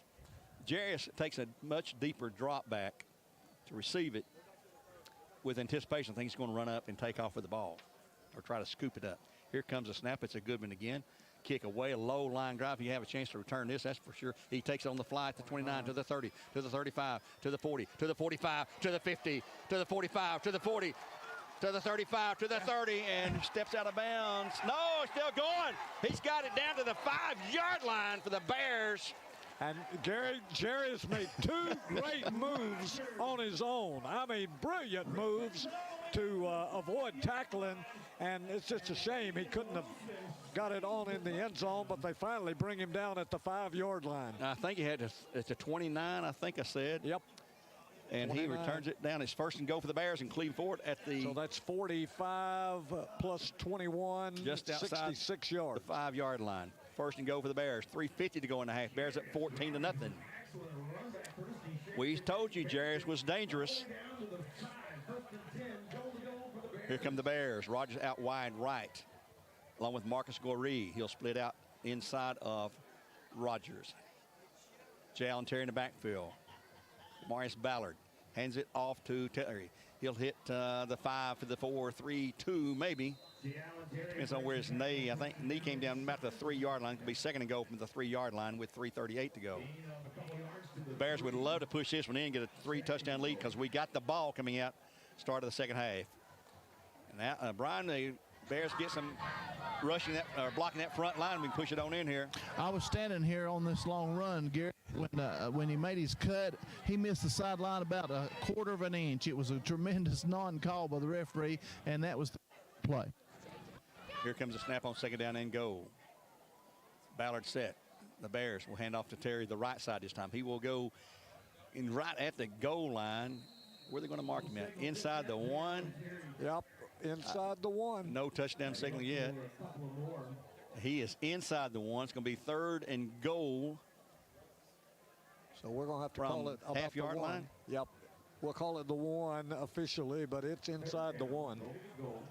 2:44 to go. Bradley, no hurry whatsoever to run the play because they'd rather see the clock drain down. Taking a long time looking at the sideline. Ballard has a call. Bears are set. Play clock for Bradley Concrete is down to 7, 6, 5. They're going to, and he'll step under center, and he will try to push it into the end zone. Let's see if he's in. Close. He's right at the goal line. And no signal yet. There's a pile up there. And boy, if he's not in, and apparently he's not, Gary, he's going to be about a foot away. I don't know if he's even a foot away. It is right there. Going to be 4th down if he didn't get in, and he didn't. Yeah, it's 4th and inches. That knows that ball is almost touching a line. Ballard trying to catch him off balance that time. They sneaked him up under center for the first play of the game, under center. And on 4th down, they're going to let the clock run in here probably and take a timeout here and see what to do. It'll take another 10 or 12 seconds off the game clock. It's at 1:40. Play clock's at 9. Well, same play would get you in. I don't see how they can stop him from literally 6-8 inches away. Timeout. Timeout on the field for the Bears, and Cherokees will take one at 1:32 to go in the half. 14-0 Bears. Back in one. Let's take it just 30 seconds. Just 30 seconds. We'll be back in 30 seconds.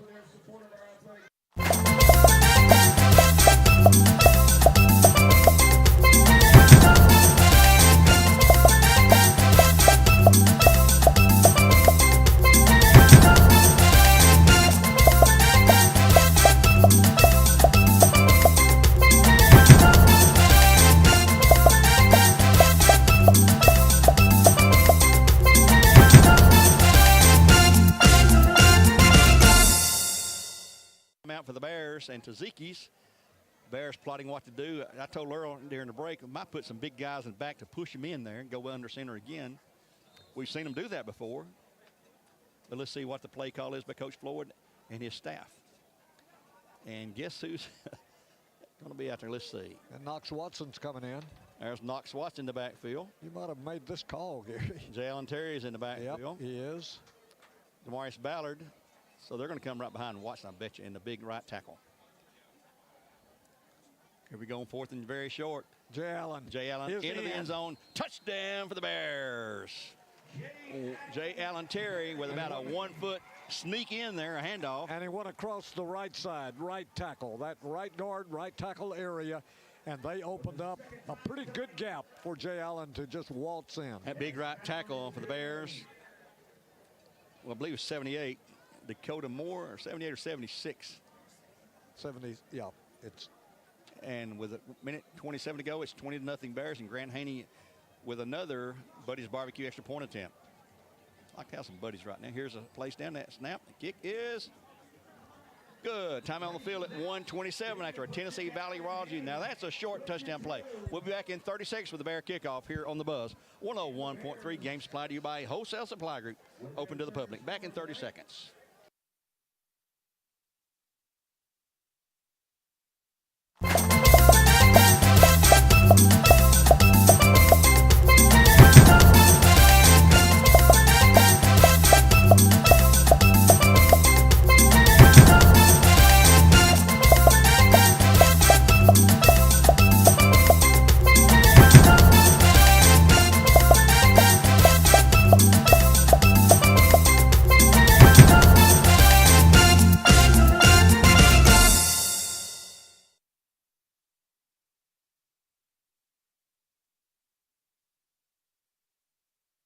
Back here at Bradley Center with yet another Grant Haney kickoff. 21-0 Bears, 1:27 to go in the half.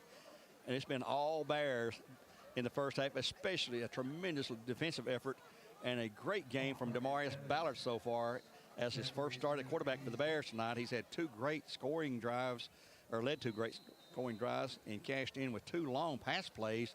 And then Earl, that last drive was yeah, 5-yard drive. That sounds ridiculous. 4 plays, but the big play was the 66-yard punt return by Jarius Rogers. Kickoff taking the 6 of the 20, 15, trying to cut up at the 20. Oh my! What a hit. Is that Eli Duncan flag on the play at the 18? And my goodness, the Bears defenders dishing out some punishing blows, especially on his kick return. I think that was special teams there, number 45, I think, Cannon Rehagen. And let's see what the call's going to be. I believe it's on the Cherokees. Here comes the official. It was on the far side. I didn't see anything till here call. Official timeout. We got an injury. Yeah, we got a bear down. That's Rodney Williams. Yep, Rodney Williams. We can't afford to lose another defender there. Never did see the official call. And that is an injury timeout for our good friends at Direct Primary Care. It's not insurance, it's health care. DirectPrimaryCareAssociates.com. DirectPrimaryCare.com. DirectPrimaryCareAssociates.com. Rodney Williams still down right now on the field, and they're going to help him up. Let's see if he's going to walk off under his. Oh no, he's a lower leg injury. Looks like. Lord, that man, is we not just good. keep losing players. Left ankle, knee, leg, or something. Yep, and he is really hobbling. It's going to be 1st and 10 at that. Actually, let's see what the penalty was. Now, I've not seen the penalty. Here comes the penalty call right now. Penalty call is going to be holding on the Cherokees, so that's going to hurt them again. Another major penalty. Back to the 10. They'll start from their 10-yard line, 90 yards away from pay dirt with 1:20.5. They're already down 21-0. And the Bears will have the ball when they come out. And Brian, right now, nothing's going the way of the Cherokees. No. They're really missing their quarterback, fellas. I'll tell you what, the timing has been off, and then what little plays they've had, the Bear defense has shut them down. And here's a plunge into the middle for 2, 3, 4 yards, maybe out to the near the 15, maybe the 14-yard line. It'll be 2nd down and 6 after a gain of 4. And I believe that was Thompson's back. Yep. Yep, Thompson. Well, it's hard to expect to lose a senior quarterback who's been there a long, long time and expect someone to step in. I don't know what he did last week. Apparently, Hester had a really good game. But the level of competition may be a little stiffer this week. He'll fake the pass and throw it. Man is wide open at the 30, 35, and the 40 breaks free. 45, 50, 45 to the 40, to the 35, and Finn Merchant will take him down at the 30. Yep, and that was a sure-handed tackle by Finn. Yeah. Number 2 for the Cherokees haul that one in. That's Hayden Smith. Hayden Smith. A long gainer from the 14 down to the Bear 27. Woo. That's a long gainer. He was wide open. Nobody covered him. Cornerback was out of position somewhere out there. Clock's down to 35 seconds, though. McMinn only has the 1 timeout left to hit it into the middle. He'll have 2 or 3, 4 yards down across the 25. That's Thompson to the 24. They'll mark it. 3-yard gain, 2nd and 7.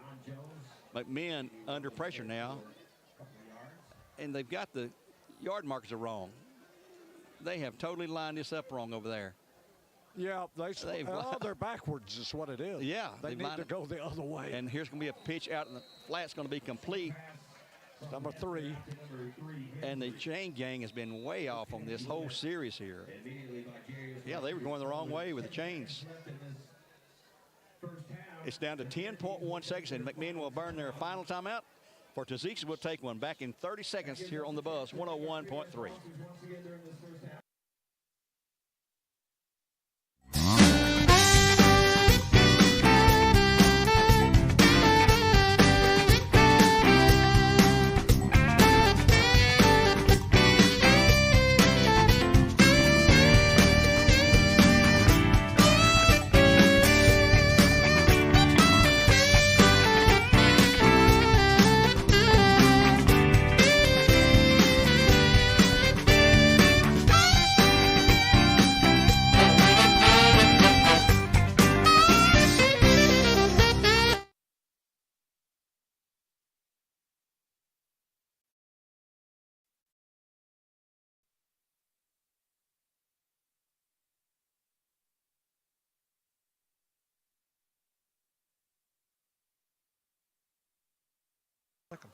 We'll try to look at our Elders Ace Hardware scoreboard at halftime on our Southland Finance halftime show. We'll also look at Earl stats and just see what else is going on. Here we go. 10 seconds to go. 3rd and 6 for the Cherokees. Hester back to pass, rolling left, going to be throwing down there and nearly intercepted, but it's going to be 4th down. And there's a flag on the sidelines after the play. If that's on the Bears, it's going to be a 15-yard personal foul. Late hit. Oh, no. It's right there in the Cherokee bench. Sometimes they influence the call of the officials, and let's see what they call it. They threw it way after the play was over. It's a dead ball penalty on someone. Might have called the Bears for hitting the quarterback after he turned the pass loose. Here's the call. That's Personal exactly foul what it is. on the Bears. Personal foul will be half the distance. And whoever committed that penalty is going to hear it at halftime, which is coming up in 4.1 seconds ago. A lot of difference right there, being at the 23 and down at the 12. So the 4th down is going to be 1st and 10. For the Cherokees at 12 with 4 seconds to go. They have no timeouts remaining. So they're going to put everything in the basket for one final effort here to score before halftime. They trail. They're going to be a field goal. A field goal. Bears up 21-0 in the game here. Hadn't given the score recently. Here's a snap from the left hash. That kick is long enough, and it is good. So as the horn sounds, we're at the end of the first half of play. Your score at halftime, we'll get Brian down there to grab Coach Floyd. He may be hotter than in the wool basket, as they say. With that penalty there, that gave him 3 points. The Bears will take and let's go to the sidelines for Brian and a discussion, quick discussion fellas, with here Coach we are Floyd. With Coach Damon Floyd right quick.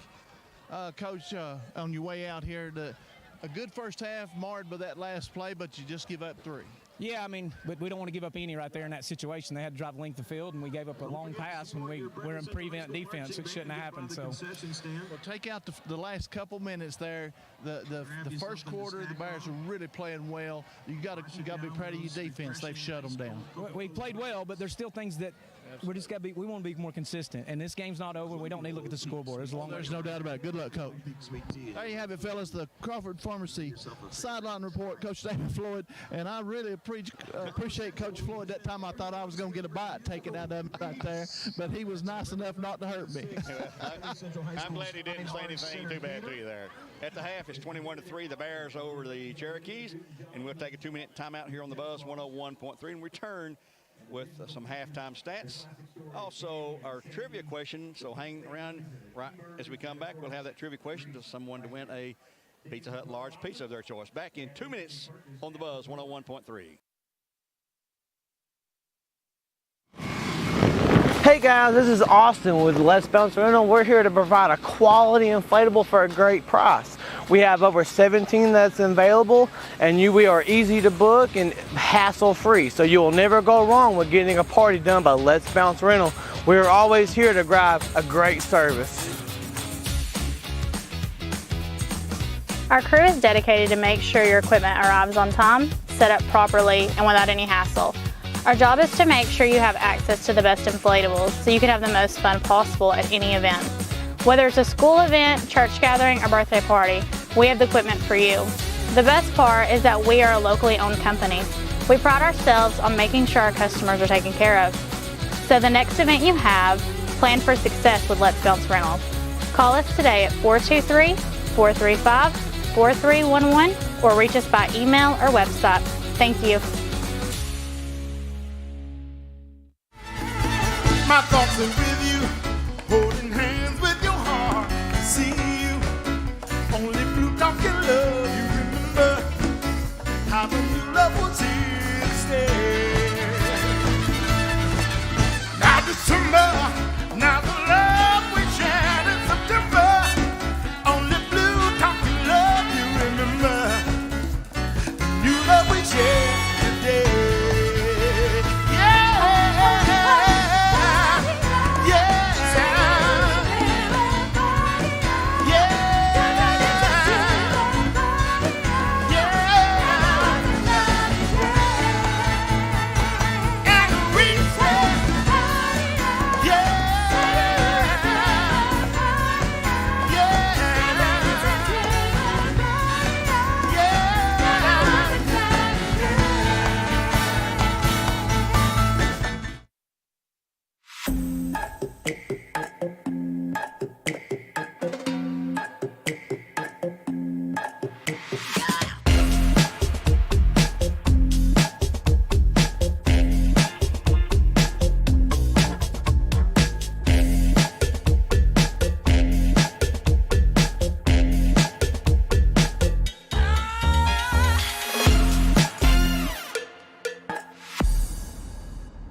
the camera's usable.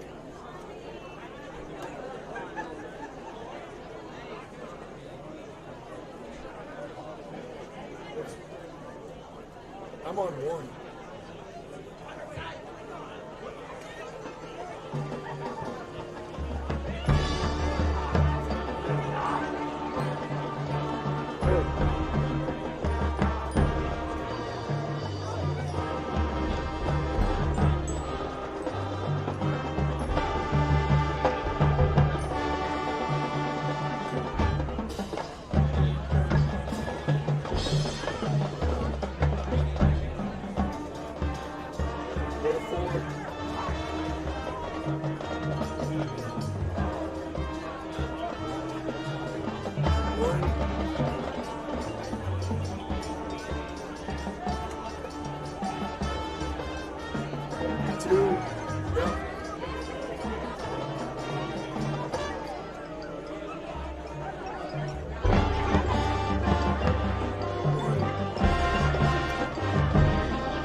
Go off. Wait.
That was the McMinn County Marching High School Band, your halftime entertainment.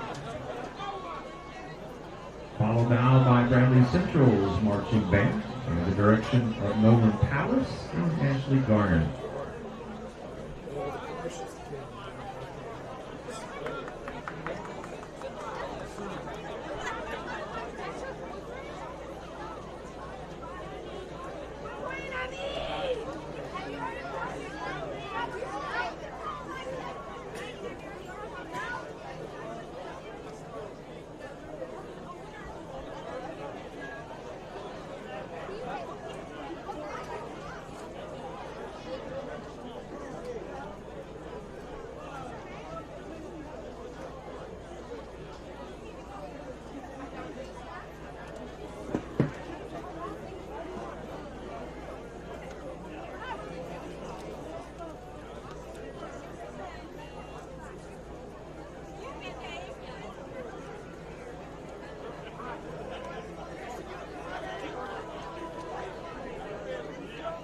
Shot one when he turns around.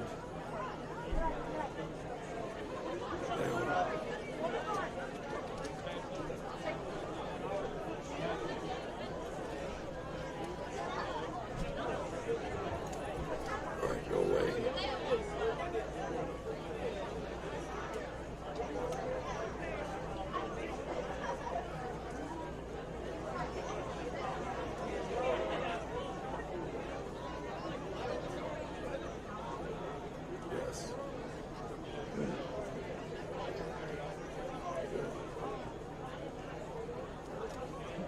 All right, jump the two.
Hey, do you guys know?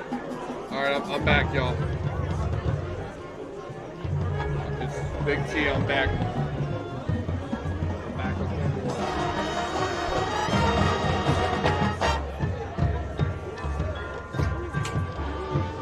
Yeah, I'm back.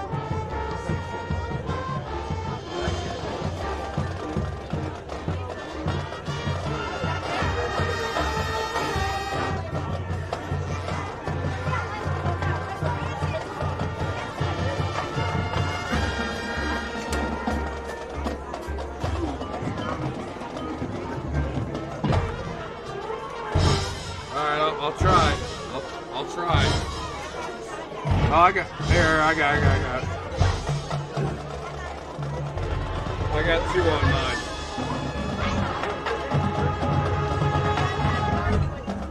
I've got two legends.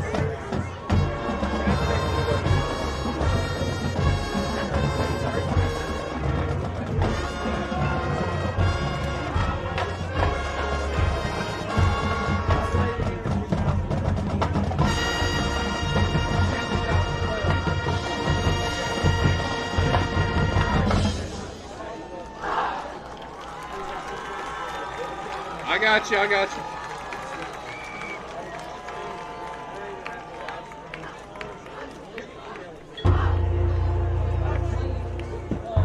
I'm gonna go on a trumpet guy. I'm gonna go on my brother, see if I can spot him.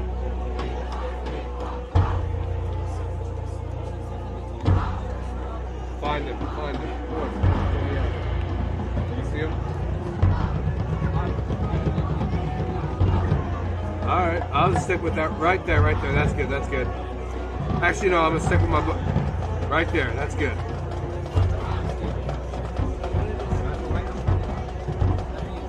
That's our best percussionist in the center. That's our best percussionist right there. He's up. All right, got it.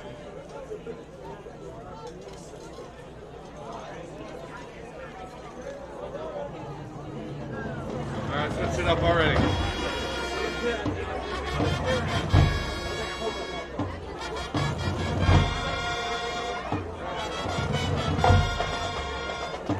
I got the trumpet.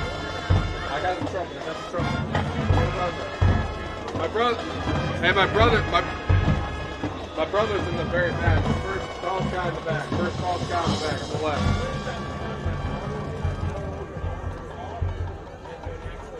All right, hold on. Let me find somebody. Let them get still, and I'll find someone. All right, go. Go still.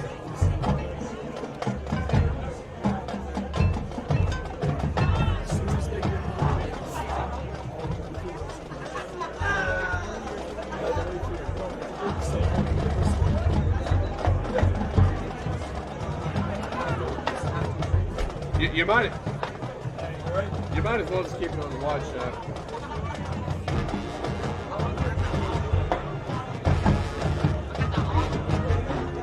Oh shoot, yeah, I got it. Well, they're moving right now, so I got no other choice but to move with them.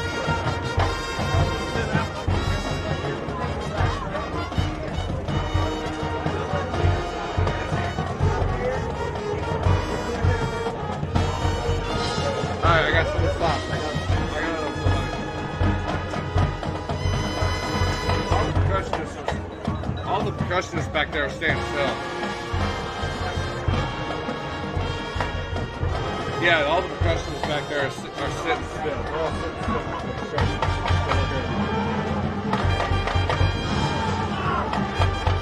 Yeah, let's go.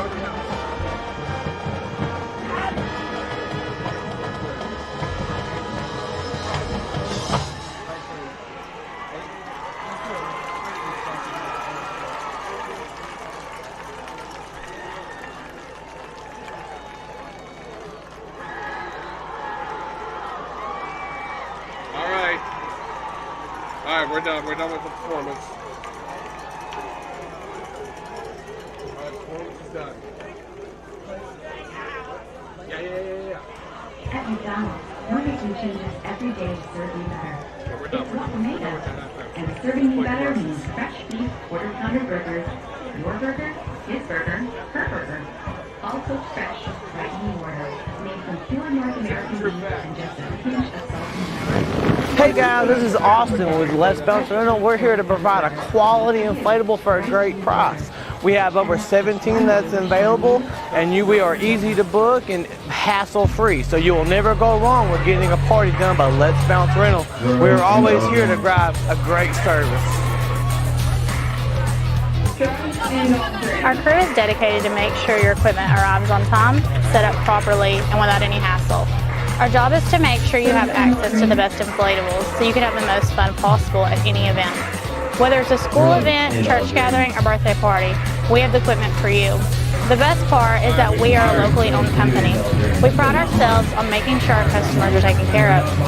So the next event you have, plan for success with Let's Bounce Rental. Call us today at 423-435-4311 or reach us by email or website. Thank you. I am Cleveland Ford. I am Cleveland. I am Cleveland Ford. I am Cleveland. I am Cleveland Ford.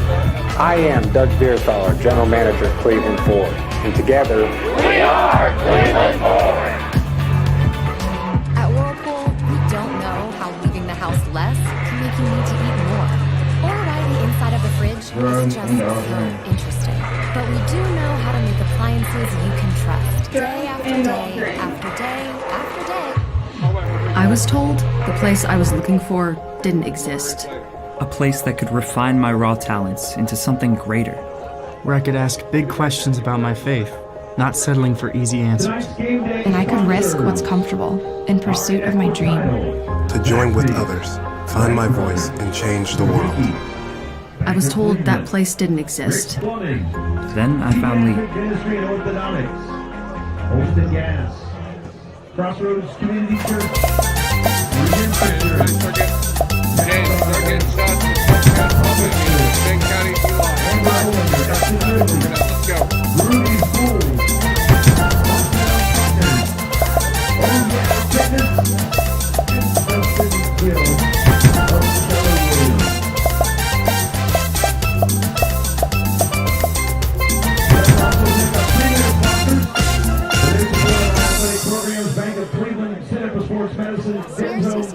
First Baptist Church of Cleveland, calling that God placed on my life to really step out in faith, McDonald's, something that and Lee University. And it's been amazing to see how God's worked through it. CRCC stands for Crossroads Community Church. We're a church that our vision is to be a life-giving church in our community. We do that through helping people know God, find And their also thanks again and then go make a difference. to our premier sponsor, It's helping people the discover Center their jam. for Sports Medicine, for generously providing our athletic trainer, Mrs. Judy Gamble, and our team doctor. Back here at Bradley Central as we wrap up our Southland Finance halftime show on the Buzz 101.3, where all of our games are brought to you, as always, by Wholesale Supply Group, which is open to the public. We appreciate Josh Rogers and all the guys there. You heard Josh on the Mixed TV broadcast the last 2 weeks with the Walker Valley game and then last week with Cleveland. Those guys do a great job there, he and Steve together. Bears won both those games in dramatic fashion. Tonight they got a little easier lead at 21-3, but we still got a half to go, and the Bears will have it, Earl. That's the best news we could come up with right now. And let me mention a couple of individual rushing.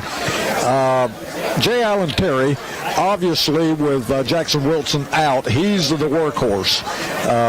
He has all of the rushing yardage. Jay Allen has carried in the first half 11 times for 85 yards, but get this, 78 of that 85 yards was on his one play. The running from tackle to tackle has been slim tonight for both offenses. I mean, slim. Last week, same way. No gain, lost yardage, or a 1 and 2 yards looks big, and that's why we've had very few first downs. The rushing is just not there tonight, except for Jay Allen's one time, and that was around the end. And boy, when he cuts the corner on that end run, he's capable of taking it to the house any time. Also, the workhorse, of course, for McMinn County is Cody Thompson. You've heard Gary several times saying Thompson on the carry. He's carried 8 times for 29 yards, which is 29 of McMinn's 37 total yards here at halftime. So, but the sledding has been tough for both for Thompson and for J. Allen Terry from tackle to tackle. It's just been tough.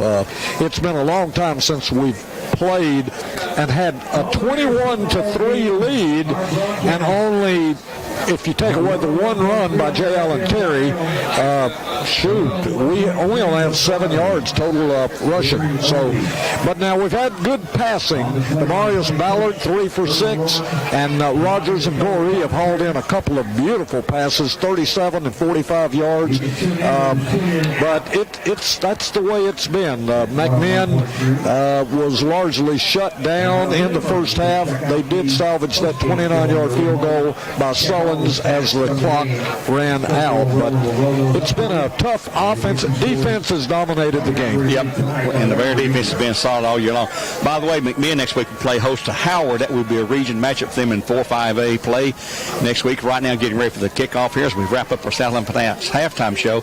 Bears up 21-3. They will be receiving the kickoff in the north end zone. Back deep for the Bears will be Marcus Goree, along with Taylor Dugan and J. Allen Terry. And, of course, we are missing Jackson Wilson on offense and Gage Anderson on defense for the Bears. Getting ready to kick off is going to be again for the Cherokees, number 82. Here comes his approach, and his kick is way high. A spinner way back into the end zone. It'll be no return, as you can't return them out of the end zone in high school play. So the Bears take over first down 10th at 20-yard line, leading at 21-3, starting the third quarter play here. It remains to be seen the emotional lift, if any, that McMinn got on that field goal. And the Bears, I can guarantee, folks, they got raked over the coals at halftime after that penalty they made there near the end of the half to set them up for a field goal there. It's 4th and long rather than give them a 1st and 10. And they kick the field goal in the final 4 seconds. Here come the Bears. Demarius Ballard's been at quarterback all night long. Jalen Terry in there at the running back. Twins each side for the Bears. Let's see if they go the passing game or try to run it. Demarius set to go with the Bears. Barking the signals now. The snap, the low snap, they bobble it. He's going to have to pick it up and run with it. He will throw a pass in the flat. It's going to be complete, and they'll be losing a yard. Boy, he is racked up by a ton of guys. Yeah, Dugan. Bobble snap, but good recovery. Could have lost the ball there. That's Taylor Dugan. Well, we're fortunate to get back to the line of scrimmage there. Talon White, the first guy on the tackle for the Cherokees, number 22. Number 9 for the also Hayden Smith, number 2. Miller. And Jaden Miller. So Miller is in there playing defense, whether he's playing quarterback or not, number 9. He just was in on that tackle there. It's his shoulder, his throwing shoulder, that got messed up when he got hurt last year. Yeah, he's back here at the 30-yard line. I see him now. Here come the Bears on 2nd down and 10 after no gain on the bobble snap that really messed the play up. Hand off to Jalen Terry, trying to get through there. Goes to the left side. He's going to be the 25, 26, maybe the 27, 28.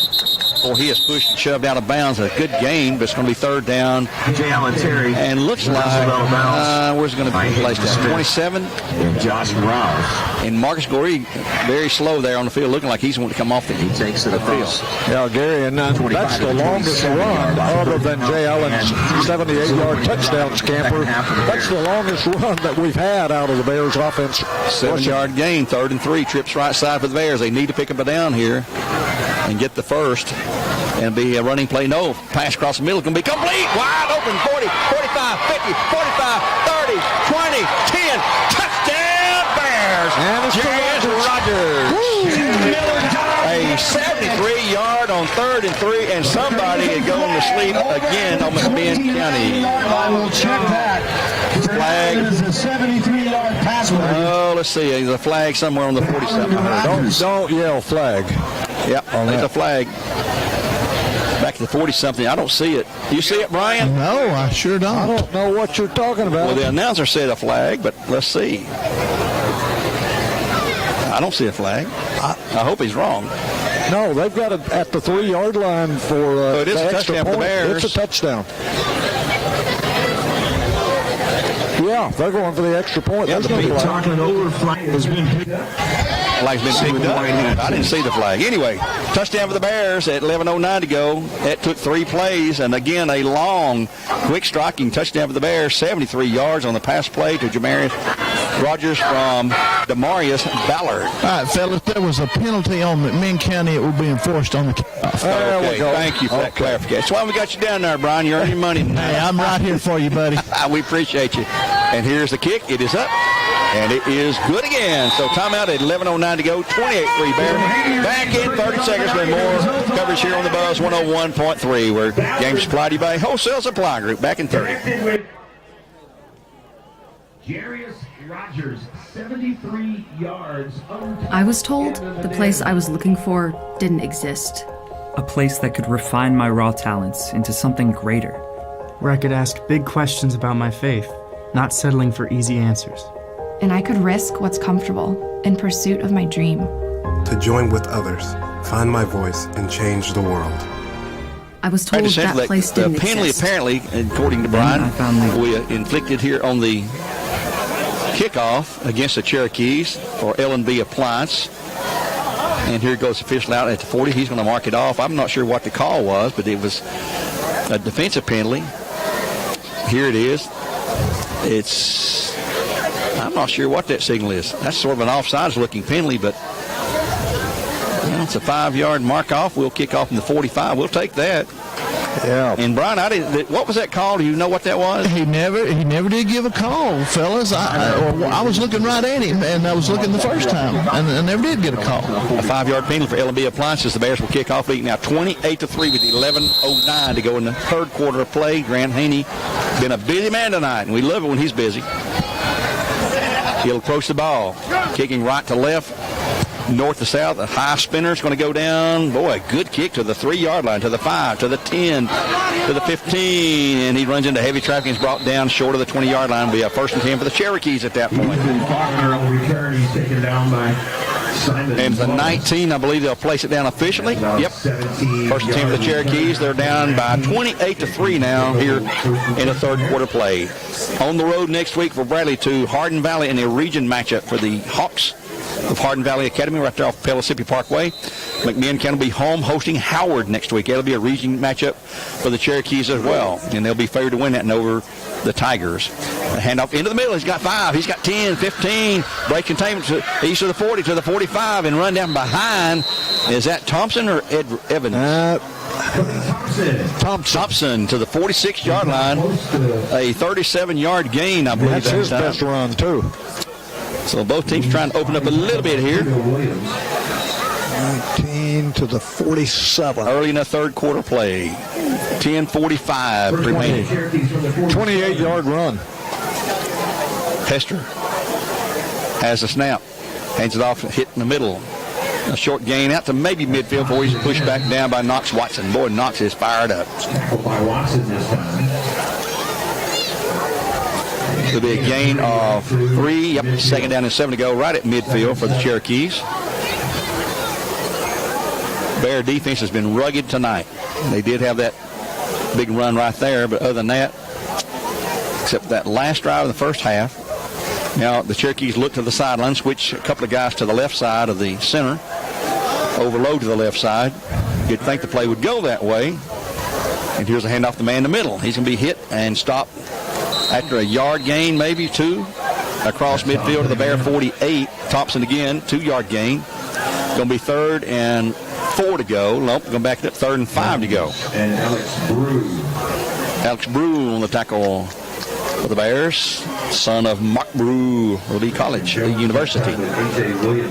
9:35 to go in third now. 28-3 Bears trying to pick up their 4th consecutive win. Both teams ranked 9th in the polls this week, by the way. Bradley in 6A, McMinn in 5A. 2 very, very good teams here. Bears have seen 3 tough teams in the last 3 weeks with Walker Valley and Cleveland. And now tonight the Cherokees. Bradley on top right now. Do some huge plays. Here's a hit in the middle. It's going to be springing forward, and he's going to have the first, I believe. It depends on the spot. He's going to be very close with it or very close short of it. I believe he's going to be short, though. Oh, it's going to be extremely close. Yeah. About a half. They're going to have to measure. I believe they're going to bring the sticks in. It is right there. Yep. We're going to bring the chain gang now. Walker Valley was losing 7-3 to Carter, the only score we have on them so far. Bears up here 28-3.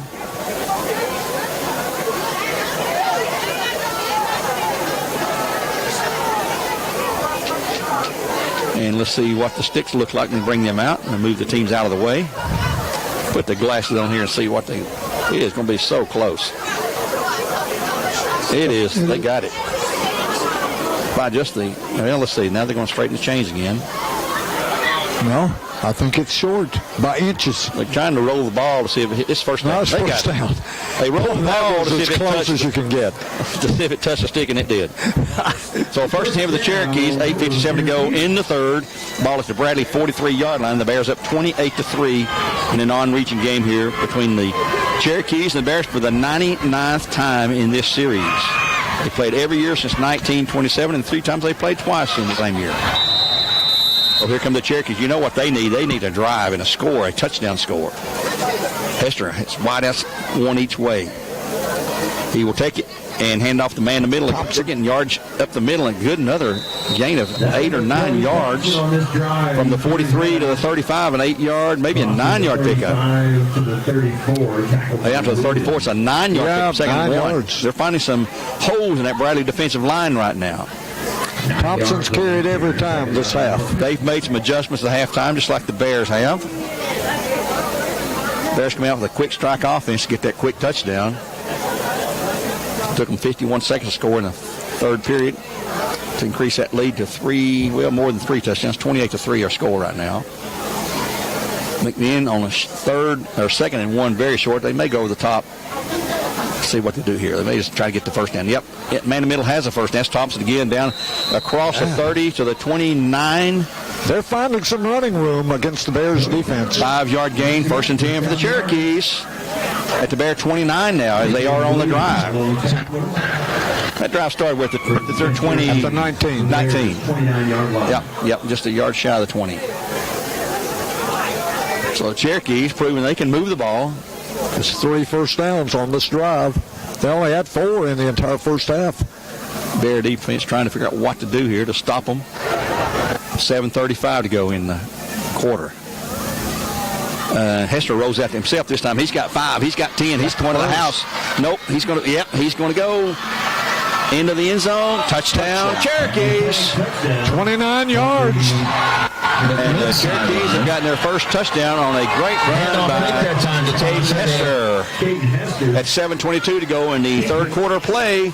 That close score to 28-9. The Bear defense didn't have the stoppage that time they needed. McMinn figured something out during the break. And here comes the point after attempt by Spencer Sullins. That place down, his kick is high enough and looks like it's good from here. And it is. Time out on the field at 7:22 to go. It is 28-10. The Bears by 18 back with the McMinn County kickoff in just 1/2 minute.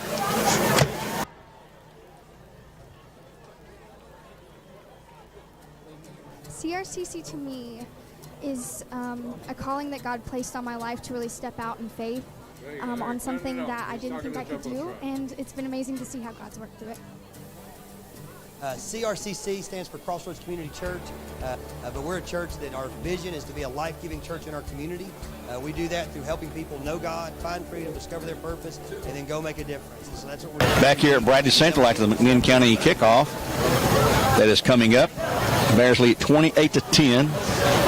And Earl Hayes took it to us that time right down the field. They did, and it looked good. I mean, they had a 28-yard run to start it by Thompson and end with a 29-yard run by the quarterback, Caden Hester, and they had several good gains in between. A 9-yard run by Thompson, a pair of 5-yard runs by Thompson. They found some running room primarily on their left side, and they take that on an 81-yard drive in 7 plays and pick up 4 first downs. Gary, they only had 4 the entire first half, and they get 4 on the 1 drive for the touchdown. Back deep for the Bears, Jarius Rogers standing at his goal line.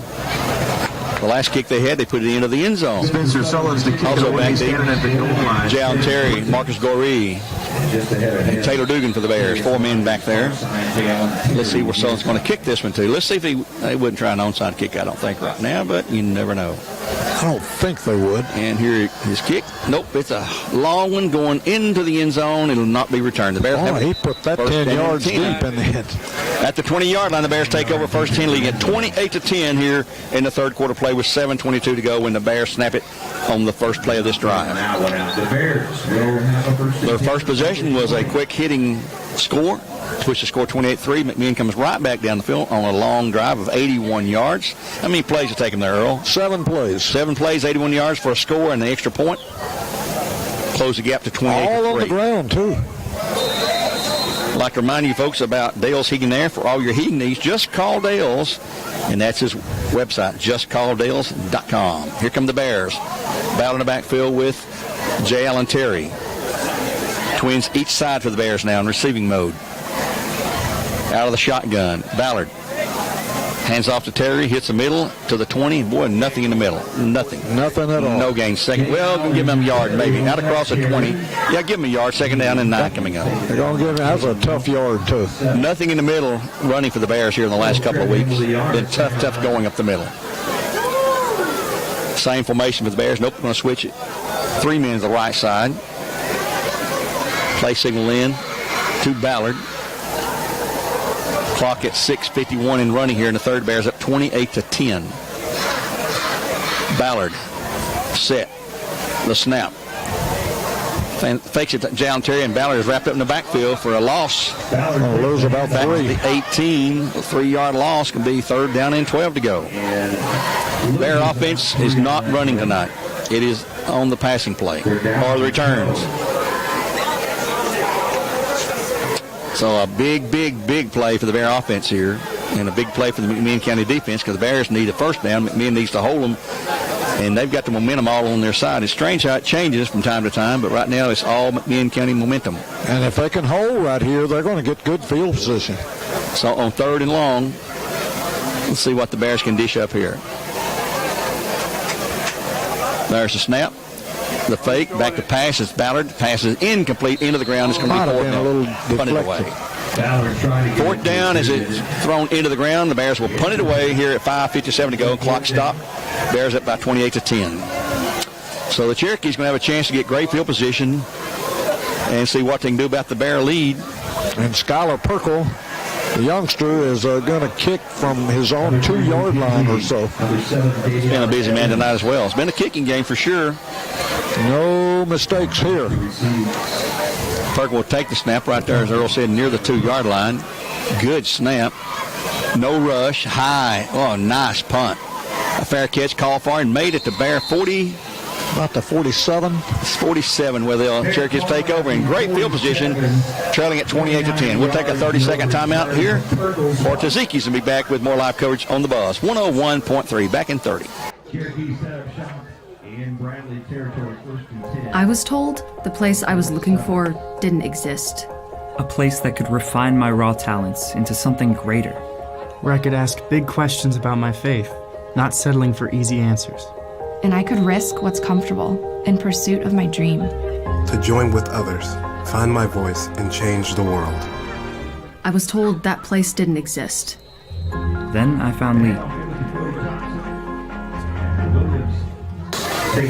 Thompson on carry. Rodney Williams on the tackle for the Bears after a gain of what? They're going to 3 yards. 3, 2nd and 7 at the Bear 44-yard line. 5:30 to go in the 3rd period. Bears up 28-10. Listen to live coverage here on the Buzz, 101.3. Hester hands off again. Nope, he'll keep it again. Roll out to the left side, and he will not get anywhere near what he got the last time. It'll be 3rd down and about 5 to go. Let's make it 4 there. At the Bear 41, they've got to get to the 37, it looks like. Yep. 3rd and 4. A.J. Williams at that position replacing Gage Anderson. 3rd and 4. Right here for the Bears, 3rd down and 5. Clock rolls to under 5. Looking to the sidelines for a change of offensive plays for the Cherokees. They'll be hosting Howard in the Region 4-5A matchup next week. The Bears will be on the road to Hardin Valley in the Region 2-6A matchup. We'll have coach for you beginning at 5:30 on the Buzz. Kickoff at 7 o'clock. From Hardin Valley Academy, home of the Hawks.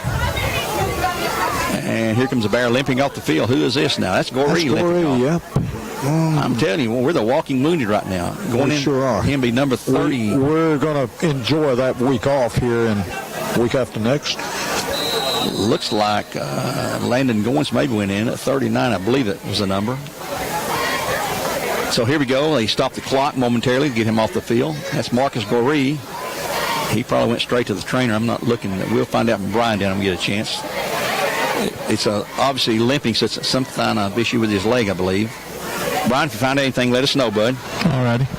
It may be a cramp because the trainer's just patting him on the back instead of taking care of an injury. 3rd and 4. He'll hit the middle. He's got the first. He breaks away. He's gone. Lord. Touchdown coming up Cherokees. 41-yard blast by Thompson. And he'll take it in the end zone. Got to be careful there, guys. And McMinn is back in this game, folks. For the 2nd touchdown of the They have figured out the Bear defense. That's for sure. They have found something because the first half completely shut down. And now they're in firm control. I mean, not of the ball game, but they're back in it. 28-16 our score. The PAT attempt coming up at 4:07 to go. Sullins will boot it into the air. He does. The kick is high. And it's good. Time out on the field at 4:07, 28-17 our score. Now the Bears with an 11-point lead, just getting a little dicey here. Back in 1.5 minutes with McMinn County kickoff here on the Buzz, 101.3. Just 11, 28-17 with 4:07 to go here in the 3rd.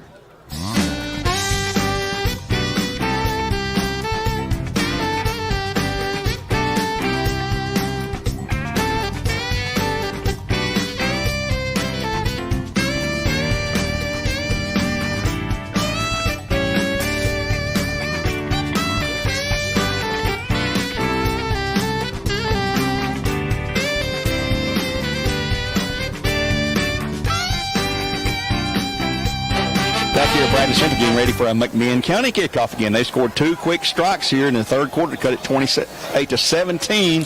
11-point lead is still a 2-score lead, but it's getting a little nervous and edgy for the Bear faithful here, which is a great crowd here on the Bear side and a really good crowd on the McMinn side as well. Not as big as Cleveland Walker Valley fans, but there are a lot of them here. Here comes a kickoff by Sullins again.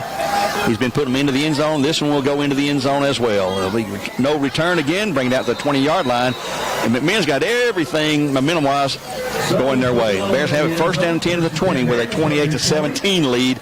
And that 28-3 halftime lead, or 21-3 halftime lead, is suddenly over the wayside. And Gary, I hate to bring up old memories, but not last year, but the 2 prior years, the Bears led at halftime and then watched the lead just evaporate. And right now, McMinn County, no doubt, has the momentum going. They've looked good here in the second half on 2 quick drives. So here come the Bears one more time. Twin receivers to the right side, twins to the left side. Jalen Terry in the backfield with Demarius Ballard. Ballard back to pass, into the flat, pass complete. To the 25, he's loose. To the 30, to the 35, to the 40, to the 45, to midfield, 45, 40, 35, 30, 25, 20, 15, 10, and pushed out of bounds at the 14-yard line. Guess who? Jarius Rogers from the 20 to McMinn County 13-yard line. 30, 40, 50, 60, 7 yards looks like. And there's a replay. We got the replay of that on the Jumbotron tonight. Isn't that a beauty? And thanks, Mr. Schroyer. We do have instant replay here at Bradley Central on the Jumbotron.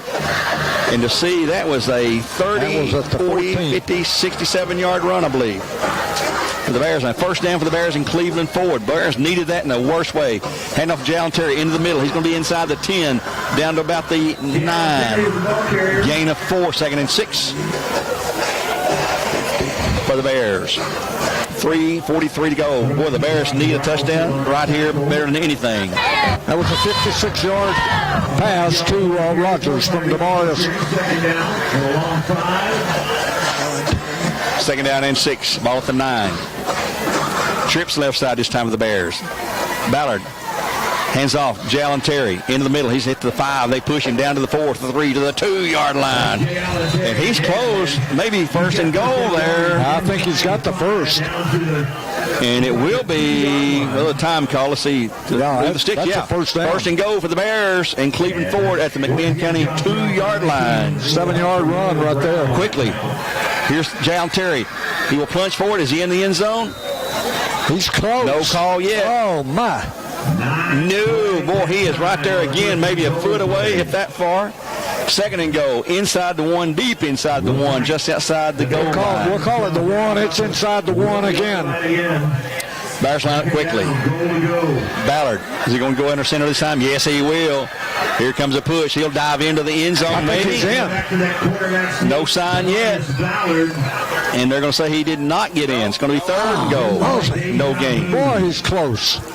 Put the big hogs in there and push him in, guys. The ball is literally maybe 6 inches away. It is right there. For 6 points. 1 point bridge. It is right on it. Let's see if they go under center this time. Yep, he's going under center again. He will take it again. He's in this time. Touchdown! Bradley Central's Demarius Ballard. And it'll be a 34-17 lead at 2:03 now here in the third quarter play, and the Bears needed that. Boy, did we ever need that. And Brian, you saw that firsthand. There's a great push in there, wasn't it? Who needs the fellas? We'll just take a big play every time we need one. I'll tell you what. And that you called it, Gary, the fullback. I don't think he's going to make it again. And the push got him into the end zone. PAT is up. And good by Grant Haney. Timeout on the field after a Tennessee Valley Raji touchdown and the Buddy's Barbecue extra point. 2:03 to go. 35-17. More comfortable lead of 18 points now for the Bears. Be back with the Bear kickoff in 30 seconds on the Buzz. 101.3 with Game Supply Depot Wholesale Supply Group.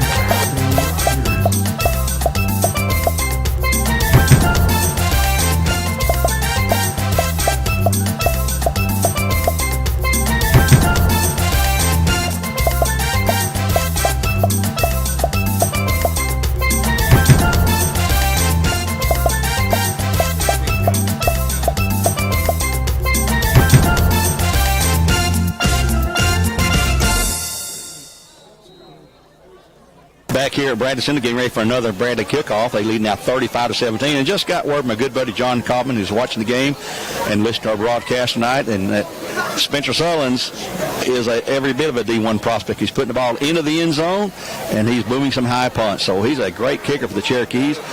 And let's see, Spencer is a junior, so they got him back one more year. That's not good for the Bears. 2 or 3 to go. I call that Rogers pass 50. It's 66 yards. Yes, yeah, 66 yards. Here comes Grant Haney's kickoff. High spinner to be taken at the 9, to the 10, 15, 20, 25, 30, and down. Flag down about the 39-yard line. And a flag on the play up to 39. There is a flag, maybe blocking the back. That wasn't near the tackle. I'm not sure what the deal was. Braxton Arthur on the tackle. Flag to 39. He steps up and tells the man in the white hat what the call was. And right there where it's thrown, that could go either way. Here comes a signal from the official. And they're talking to McMinn, or let's see, what are they doing here? He can come to this way, and sideline warning on McMinn. That's the second one. Yep, it sure is. So that's a penalty there. It sure is, and they're marking it up. They gave him the warning. I explained this rule to you early in the first half, and that is not a short 15 yards. That is 15 because you're endangering the officials running the sidelines, the players and coaches as well, and when you're warned, the next time it's a 15-yard mark-off. Back to the 16-yard line. We've seen that very thing happen to the Bears when our good buddy Mickey Clark stepped out watching a long play and made contact with the official, and they brought it back and penalized the Bears 15. And no disrespect to Mickey, he's a great guy. First team for the McMinn, their 16-yard line now.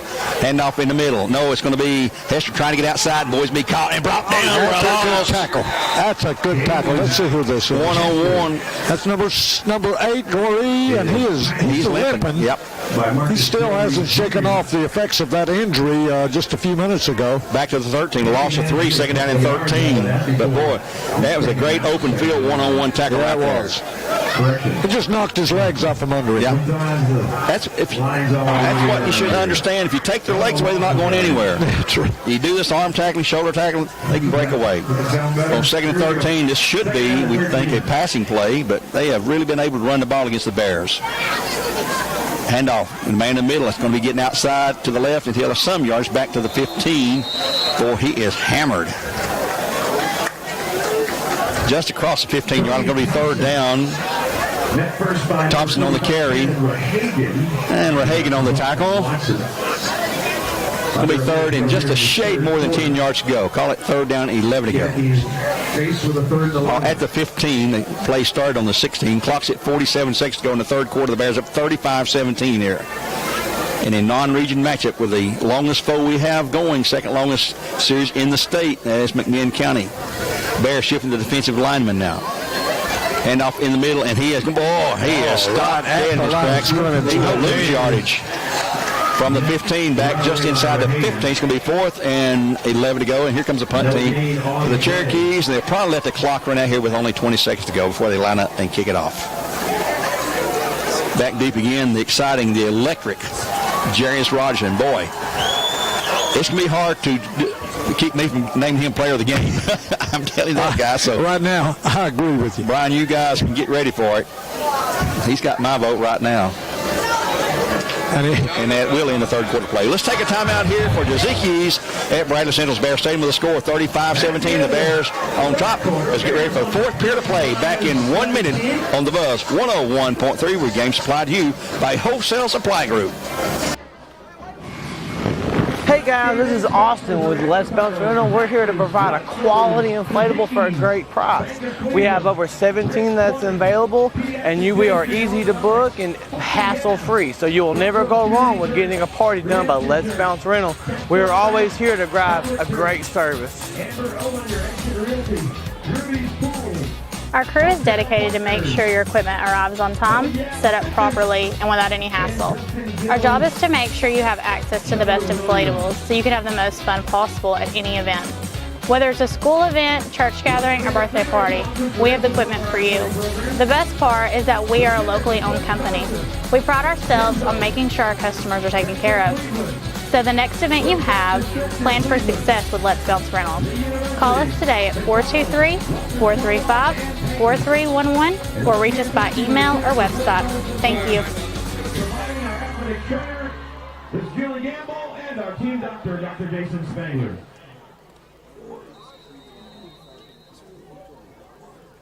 Here we go with a kick by Spencer Sullins again. Boy, another high arching kick. Jarius will let it go over his head. That's a wise decision, Jarius. And it'll roll dead at the Bradley 30-yard line from the 15. So that's 35. That's a 55-yard punt. 55-yard punt for Mr. Sullins. And the Bears take over first down and 10 right at their 30-yard line here. 11:47 in the game now. The Bears at 35-17. And Earl and Brian Bears need another sustained drive or a quick hit. We'll take it, but we need to score. Put this game out of reach. The quick hitters so far almost all the time, so don't bet against another strike. This is going back to like 2 years ago with Javen Burke and Javon Burke. When Javen was quarterback before he got hurt, his first year here as a junior, we were quick strike. The defense didn't have time to rest hardly. So here come the Bears now. First and 10 from the 30. And Demarius Ballard had a fantastic night tonight. The quarterback pass to the flat's going to be complete to the 25, to the 30, to the 35, and nearly a step away from breaking it again out to the 41-yard turn. Jalen Terry, a 10-yard gain right at the sticks. And let's see. We're going to move them. First and 10. That was a pass. Yes. Pass out in the flats. And they'll move the sticks. First and 10 for the Bears. And also number 41, Landon Higgins. At 11:35, they'll stop the clock just long enough to move the sticks. First down yardage. Mark it now at the 40. At the 40-yard line. Well, he went out of bounds, so they'll start the clock on the snap. Trips to the right side for the Bears. Ballard, hands off. Jalen Terry in the middle. He gets hit, spins away, but then it's going to be pulled down for no gain. It's going to be second and 10. A whole host of Cherokees there to greet him. It's been tough going for the Bears on the ground, except for the long breakaways they've had on the passing plays, mostly. But it's second down and 10 to go. Bears up 35-17. They'll be at Hardin Valley next Friday night. We'll have the broadcast at 5:30 for the pregame, 7 o'clock for the kickoff. Cleveland will play tomorrow night on Mix 104.1. They'll be hosting East Street, a 7:30 kickoff there for the Raiders. Walk about tonight. The last score we had, we'll get you an update. They were losing 7-3 to Carter. That was back in the first half of play. We'll get you a score in a moment. Back goes Ballard. Pass to flat's going to be thrown a little bit behind Taylor Dubin. He caught it on his back. He fell down. And nope, they're going to say it's incomplete. He tried to talk me into that one. Yeah. And they're asking the official, the referee, what he thought. He agreed that it was on the ground. They're talking it over now. Yeah, they're talking. Well, he didn't gain anything. Still going to be third and 9 or 10 to go. Taylor's point is the ball never hit the ground. I bobbled it, sure, but I caught it on my back. I think he did. I think they're going to agree with him. To the 41, yeah. They're going to give him a 1-yard pass completion on that one. So Taylor wins the argument. Yeah. The replay challenge, we should say. Yeah. We have replay on the Bears Jumbotron starting tonight, thanks to Mr. Gwen Schroyer and his staff. Here we go on third down and long for the Bears. 3rd and 9.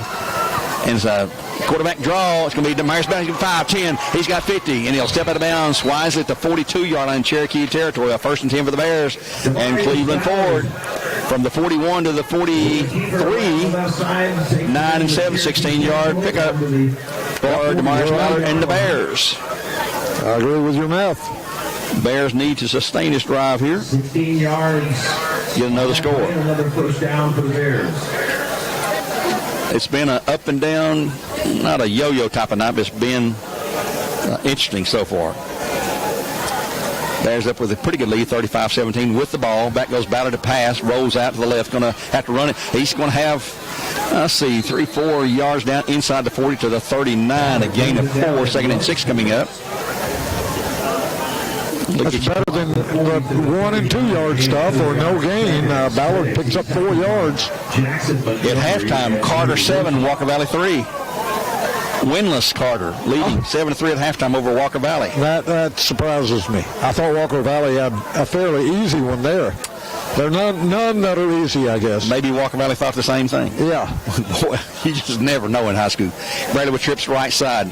Ballard, hands off. Jalen Terry, left side. He's going to have 5. He's got 5. He's away. 20, 15, 10, 5. He's in. Touchdown. Bradley Central Road.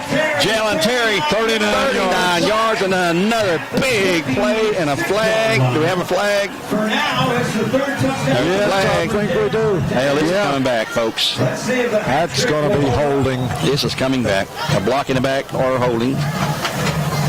And they're going to signal what it is, and it's holding on the Bears. Well, wipe that one off. Man, I had my 3 on my way to 39 yards for Jay Allen, and it all goes flags at the 26-yard line. Back to the 36. The modern-day way, they'd say delete that. Yep. Repeat second down, be 2nd and 3, I believe, with a 10-yard mark off. Back to the...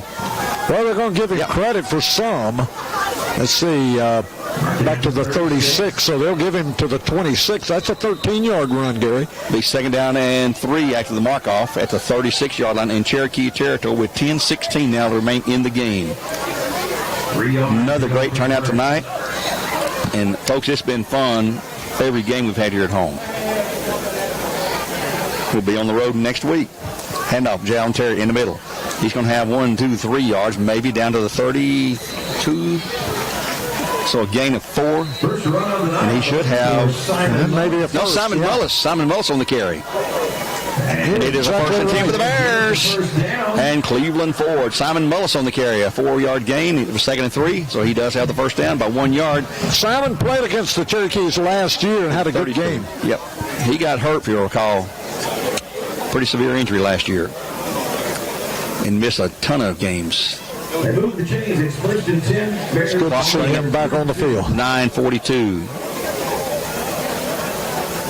Demarius to Jay Allen in the middle. He's going to have good pickup down inside the 30 to 27 or so. Let's see where they pull him back and mark it down to the 20. 27, I believe they may. 27 or 28, right between 27 and 28 maybe. 27. 27, and get to 27. 5-yard gain. 2nd down and 5 coming up. And Brian, right now the Bears are doing what they need with a long sustained drive. That's the name of the game right now, folks, is just to run that clock, keep it running. It was a really... Jay Allen probably wouldn't have broke it without that downfield hold, so that was a good call. Yeah, you're probably right. There's a reason he was so open. Yes, it was. He'll hit the left side this time. He's going to have the first down easy, down inside the 25 to the 20 and down to about the 15-yard line. Which going to be another 1st and 10 for the Bears, and Cleveland Ford from the 27. That's a double-digit run. To the 16, 11-yard pickup. So the Bears beginning to wear down on the Cherokees. Bradley is very, very deep this year. Here comes Knox Watson into the game. Long for the Bears. With Simon Mullins back in there as well. Jalen Terry will check out. Tito Williams will check out. And cheeseburgers. And the Bears' first 10 now, taking plenty of time between plays. The Bradley Concrete play clock is down to 7. They've got to move. They're going to call time here. Bradley's waiting for a timeout. And let's see if they call it. They have to. Well, the clock has ran out. And did they call time? I believe they call time. It is timeout. Yep, Bradley Center did get the timeout call for Cherokees, and we'll take one. Why is the clock running? We'll take one with them at 8:35 to go in the game, 35-17, back in 60 seconds on the Buzz, 101.3. 60 seconds, go. Hey guys, this is Austin with Let's Bounce Rental. We're here to provide a quality inflatable for a great price. We have over 17 that's available, and we are easy to book and hassle-free, so you will never go wrong with getting a party done by Let's Bounce Rental. We are always here to provide a great service. Our crew is dedicated to make sure your equipment arrives on time, set up properly, and without any hassle. Our job is to make sure you have access to the best inflatables so you can have the most fun possible at any event. Whether it's a school event, church gathering, or birthday party, we have the equipment for you. The best part is that we are a locally owned company. We pride ourselves on making sure our customers are taken care of. So the next event you have, plan for success with Let's Bounce Rental. Call us today at 423-435.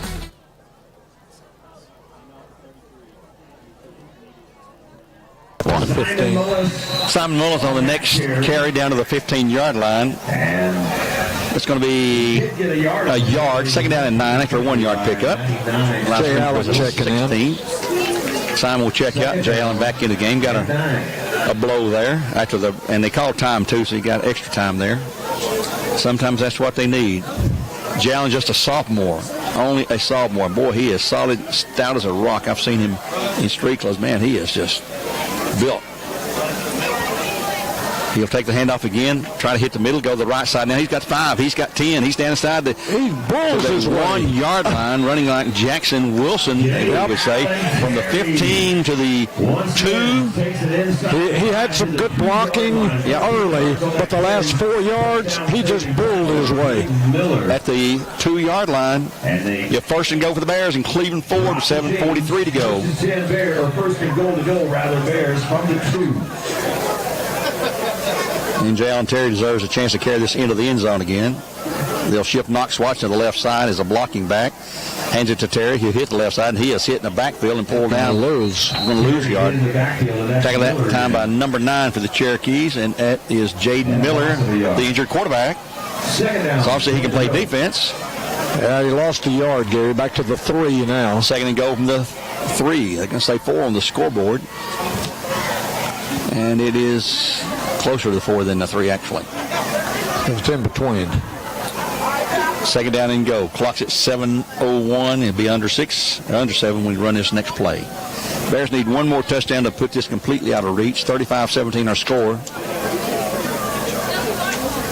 And they'll give it to Jalen Terry again. He'll hit he'll lose another yard maybe. They keep pushing. It's going to be third goal. He'll lose more. By number 41, Landon Fagans. Boy, they're eating time up too during this series. We need to push it in and get the score. Yeah, they're going to mark him about the 5. He lost 2 more there. So third and go from the 5 with 6:26 to go.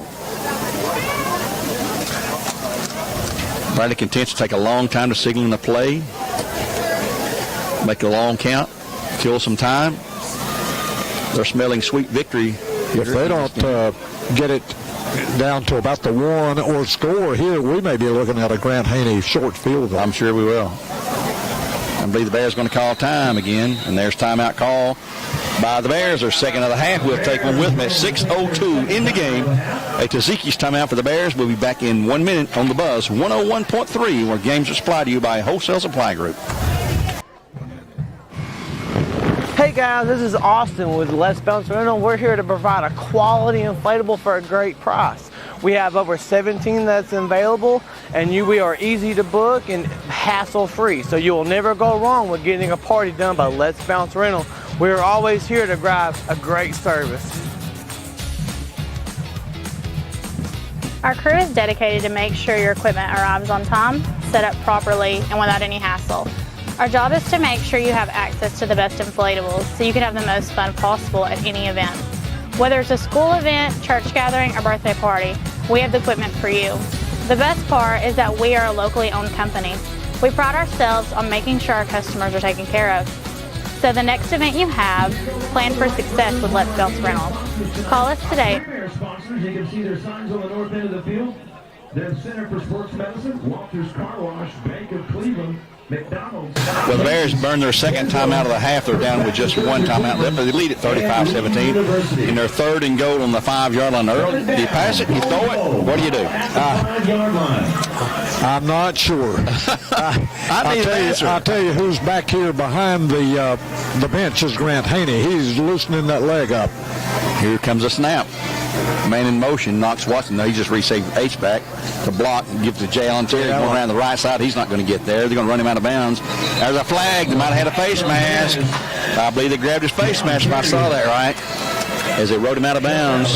That'll be half the distance, which will move it from the 6 to the 3 if it's against McMinn. I'm pretty sure it is because they were riding him down and had a grip of it. So that'll be the third down all over again. Possibly a third and goal face from mask. the 3. It's just it's incidental, I believe. It wasn't a personal foul. But we'll repeat the down. Mark it off to the 2.5. Well, they can put just outside the 3. Yep. half the distance from the 6. 3-yard penalty. So that may make a difference in the play call. It was Jay on chair around the right end that time. Here comes J.S. Rogers into the game. Simon Mullins back in. Dugan out wide right. Goree out wide left. So it was just like a 3-yard run. Yep. Thanks to the face mask. And we're set to go. Here comes a snap to Ballard. He will take it to Mullins. No, he'll keep it himself, and he'll fool everyone and go into the end zone for a touchdown. Standing up for the Bears. Touchdown to Demarius Ballard. 3 yards. That fooled everyone. Everybody went left. He went right. He had one guy to beat, and he beat him for the score, making it 41-17 with 4:49 to go now in the game, with a PAT attempt coming up after the touchdown for Tennessee Valley Urology. So Grant Haney, who's been a busy man today, this will be his 6th extra point. He had a game with 7 early this year against Brainerd. He is about as perfect place carrier as we've had in a while. Here's his kick. It is high. It's a spinner, and it's good. Time on the field at 4:49, 42-17 our score. Get it right in a minute, folks. 42-17, the Bears lead it back in 30 seconds with another Bear kickoff.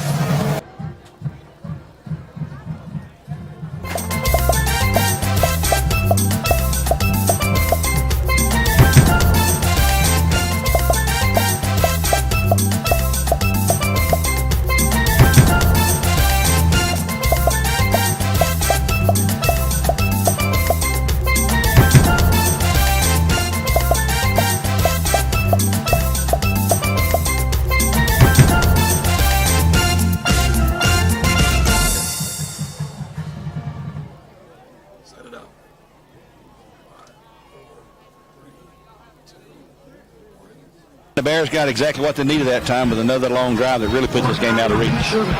I'll tell you what, fellas, that was an impressive drive.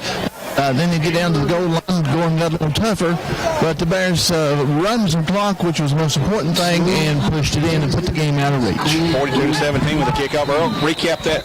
That was a 70-yard drive in the old-fashioned way. I mean, in 15 plays. That may be the longest number of plays of the season. 15 plays and 70 yards. The Bears have a little comfortable breathing room now. Kick taking the 7-yard line to the 10, 15, 20, 25, and bam, down to 28. So the Cherokees will take over first down 10, now trailing at 42-17 with 4:42 to go here in the game. Bears looking to go to 4-0 in the season. Cherokees coming in with 1 loss, 2-1. They cannot pull it out with a miracle. They'll fall to 2-2. Both teams coming in ranked 9th in the AP Sports Writers poll this week.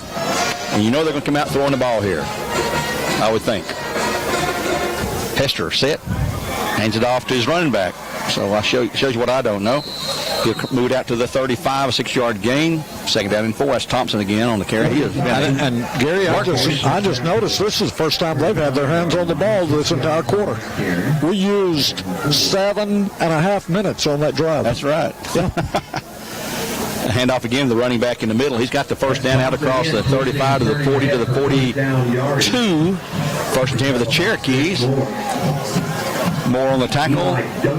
Duncan in there. And to 43-yard line, 1st and 10 for the Cherokees. They'll move the chains one more time. Handoff in the middle. There's a flag that's coming back. It's on the Cherokees. Let's see what the call is going to be. Maybe procedure or a shift. It's procedure on the Cherokees, another penalty. They've been hurting themselves tonight with some penalties. So a 5-yard mark-off makes it 1st and 15 back to the 38-yard line. Clock's at 4:07 to go here in the game now. 4:07. Clock is running.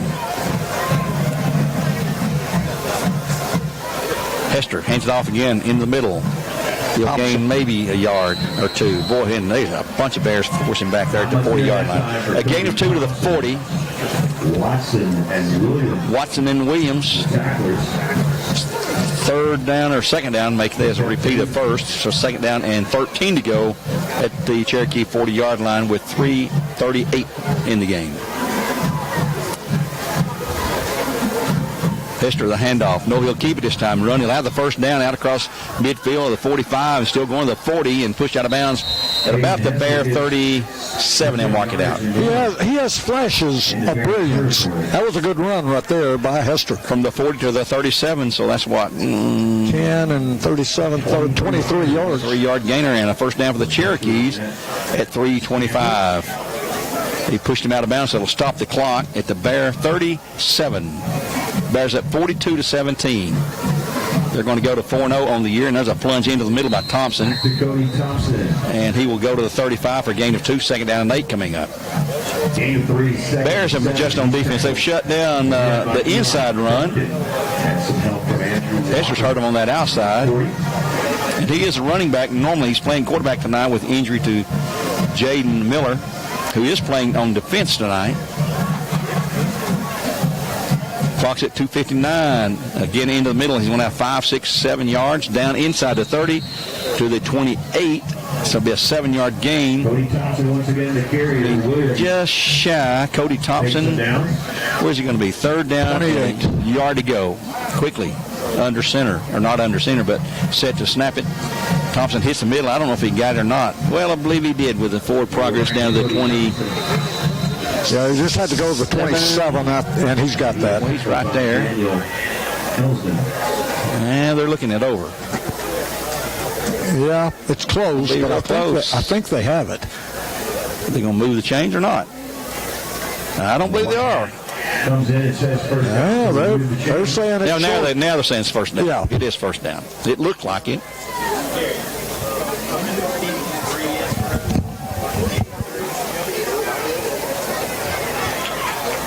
And here's another running play. Hester with another nice run. And he'll be down inside. Where are we at here? At the 13, I think, Eric. Another first down. Yep. 14-yard run by Hester. At the 13-yard line now. A minute 50 in the game. I believe Bradley's got some subs in there as a run into the end zone for a touchdown for the Cherokees. Cody Thompson, 13-yard run for a touchdown at 1:47 in the game. 42-23 our score now. The Bears on top.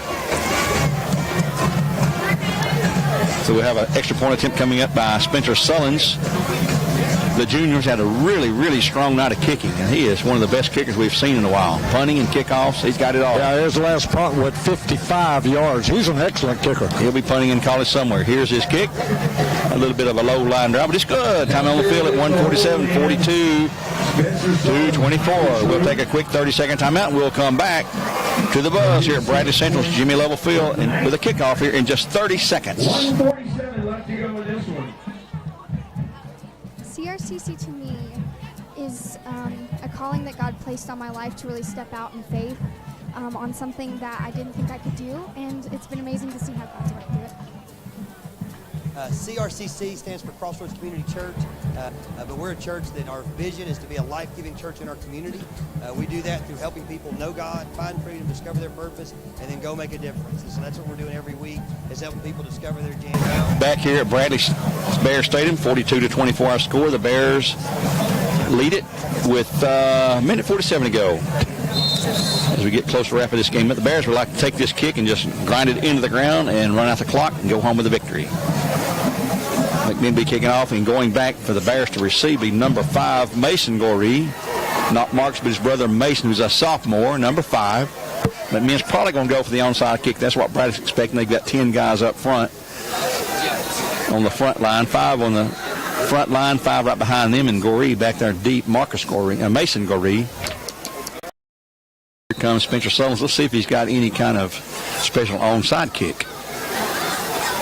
He would like to get a big high bouncer, I think, and surely they're going for the onside kick. You would think so. Maybe a pooch kick right over the front lines. And here is kick. Oh, it's a long one into the end zone. I tell you what, we might as well quit calling this game. Yeah.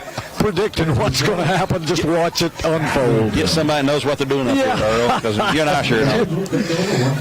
Minute 47 to go. Now the Bears up by 18, 42-24. Coach Cagle's reasoning is, hey, guys, we're 18 points down with 1:47. We're 3 scores down, so what if we we do get the onside kick? What if we score? That is to try to win the game. The outcome has been decided long ago. Yep. Bears led 21-3 at the half. They came out and got a quick strike, make it 28-3. McMinn struck back with 2 quick scores. And the Bears then have returned with 2 scores of their own. So right now they have it. Let's see who's back in there quarterback now for the Bears. That's going to be Demarius. Sullivan's on the handoff coming up the middle. He'll have a couple of yards. Who is that? Mullins, 33. Yeah. He's going to have about 5 yards to the 25. First carry of the evening. I thought there's 33. Mullins. No, it was 34. It was Scott. And time call. Landon Scott. Okay. Cherokees call time, I guess. With 1:39 to go. Let's keep it here this time. But Brian, this game has turned out to be a big win for the Bears, and you can see they have really had a good fourth quarter, to say the least. Well, I tell you what, fellas, the key to salting this one away was that drive to begin the fourth quarter. As Earl said, McMinn didn't get the ball till it was all but 15-play drive for the score. So that put the game out of reach for the Cherokees. That was the exclamation point. Yeah. 42-24 with 1:39 to go. The Bears come out, second down and 5. They have burned 2 of the timeouts here in the half. That was a Bear timeout there, by the way. 1:39 to go in the game now. McMinn can stop the clock twice. They have 2 timeouts remaining. Ballard has the ball. Hands it off again. They're going to keep it on the ground, of course.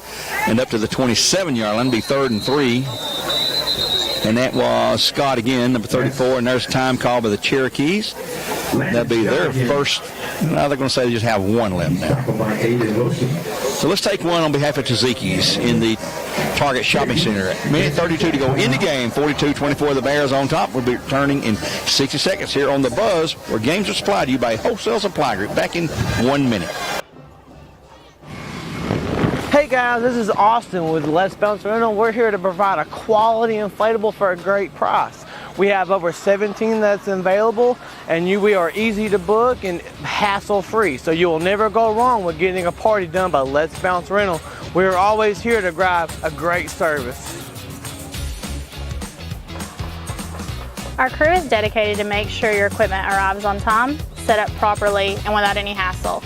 Our job is to make sure you have access to the best inflatables so you can have the most fun possible at any event. Whether it's a school event, church gathering, or birthday party, we have the equipment for you. The best part... I bet you they do. And the Bears go back to the sophomore, Landon Scott. This time it's for first down yardage. Scott takes it out across the 30 to the 33.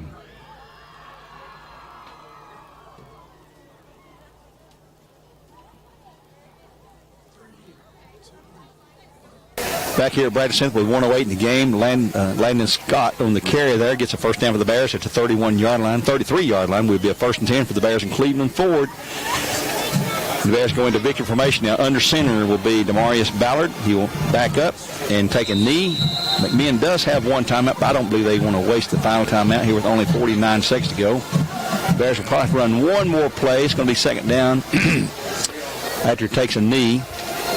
Second down and 10 coming up. Well, going back up to the 29-yard line. So second down and about 13 to go. So give him a 3-yard loss on the kneel down. Clock's at 25. Play clock's at 18. We'll have to snap it 1 more time. But the Bears are going to win to go to 4-0 tonight on the 9th-ranked team out of 5A McMinn County. The Bears 9th ranked in 6A. They'll go to the line under center 1 more time with 11 seconds to go. The final play of the game. Demarius Ballard takes it. He'll take a knee, and that's going to be the game, folks. The Bears win it. 42-24, our final score there. So the Bears go to 4-0. McMinn will be 2-2. A good defensive game for the most part for the Bears. They had a couple of defensive lapses as both teams cross field to shake hands here in a sportsmanlike gesture on Jimmy Level Field. So the Bears win all 4 games at home. We'll be on the road next week. But right now we're going to take a quick 2-minute timeout.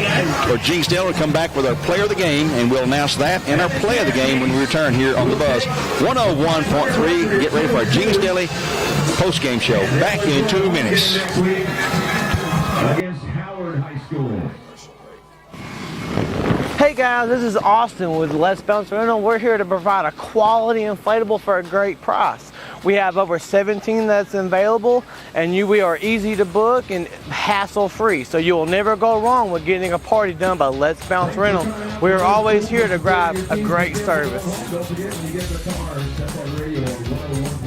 Our crew is dedicated to make sure your equipment arrives on time, set up properly, and without any hassle. Our job is to make sure you have access to the best inflatables so you can have the most fun possible at any event. Whether it's a school event, church gathering, or birthday party, we have the equipment for you. The best part is that we are a locally owned company. We pride ourselves on making sure our customers are taken care of. So the next event you have, plan for success with Let's Bounce Rental. Call us today at 423-435-4311 or reach us by email or website. Thank you. My thoughts are with you, holding hands with your heart. See you, only blue dog can love you. Remember how the new love was here to stay. Now December, now the love we shared in September. Only blue dog can love you. Remember the new love we shared today.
Post-game show.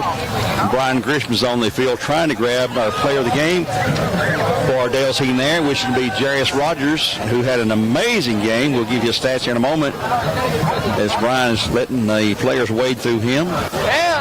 And he's going to have Jarius here in just a moment. Probably some newspaper guys want to grab Jarius too, but Brian's going to get there and fight them off. Hey, Jarius. Let me talk to you for just a second. That's all right. Here we go to Jarius on the sidelines. All right, fellas. I am down here with the Dale's Heating and Air player of the game, Mr. Jarius Rogers. Had an outstanding ball game tonight, 184 yards on 3 receptions, and then the huge punt return. Jarius, congratulations, buddy. It's a great ball game. Thank you. Hey, tell me your thought process. Let's talk about the punt return first. You're way back there, and what's your thought process when you see the punt coming towards you? My coach just told me that if we straight, just get it. If it's high, wave it off. But I still won't wave it off. That's why I be fun doing that jump. Well, now I wasn't gonna mention it, but since you brought it up, now it takes a lot. Do you get nervous after you've dropped one on the next one? Nah. Just get back to it. It's about confidence, isn't it? Yeah. All right, now let's get back to the punt return. Do you look a certain direction? Do you start at the middle? Do you look one direction? How do you go when you get a blockers? I wait for my blockers to come, and if I don't got any, he's got to be a playmaker. Tell me what you think when you see open field. Just go. A man, a few words, fellas. I tell you what. Hey, talk about your team tonight. The defense set the tone, and then the big plays. Yeah, defense came in strong. Offense came in strong. Our new quarterback, DeMarius Ballard, he came in. He had 3 days of work. He came in. I don't know how many completions he had, but he had good ones. Played well. Yes, sir. A big win over McMinn County. You're a junior now, so you're getting into this rivalry thing. Talk about the big win over one of your rivals. It's good. Feels great. Feels great.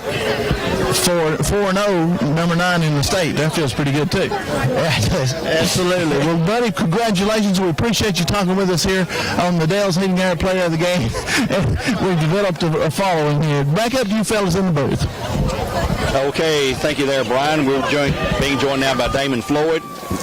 We let Earl pass his headset over there, and Damon, we've seen some great plays tonight. We see some not so great. We had some letdowns, but we come back and we scored when we had to. 42-24, 18-point win. Could have been better, could have been worse. So your thoughts on the game so far tonight? I'm very, very happy to get a win. First half, man, I thought we finally put it all together. Yeah. And defense played really well. Offense, we finally hit some explosive plays, which we've kind of been lacking. I'm not real happy with the defense in the second half because they just crammed it down our throat and really made us like it. So, that's obviously a negative. But our offense kept the chains moving, got to run the clock a lot. And, it's a huge win. You beat McMinn County, and I'm never going to complain about that. And I thought they were a physical team on field coming in. Them in Cleveland, it was a 6-3 defensive battle. So to put up that many points, our offense played really well, and it took a lot of guys executing. Jarius Rogers, you can't say enough about him. Our player of the game, Jarius. What do you have? Well, he had to have over 300 yards all purpose, probably. Well, he had 180-something on 3 catches. Yeah, and 66 on that. Yeah, I think he had 2 big returns, but you can't say enough about him. He's fearless, and that gives us a dimension at punt returner that we've not had in quite a while. So that's fun to watch. And then, overall, really, really good team win. We lost Rodney tonight, our Mike linebacker, and it took us a little bit there in the second half. They knew it, and not sure how long it's going to be. He's going to be out, but goodness gracious, just getting banged up right now, so other kids will have to step up. But sorry. It's the MASH unit.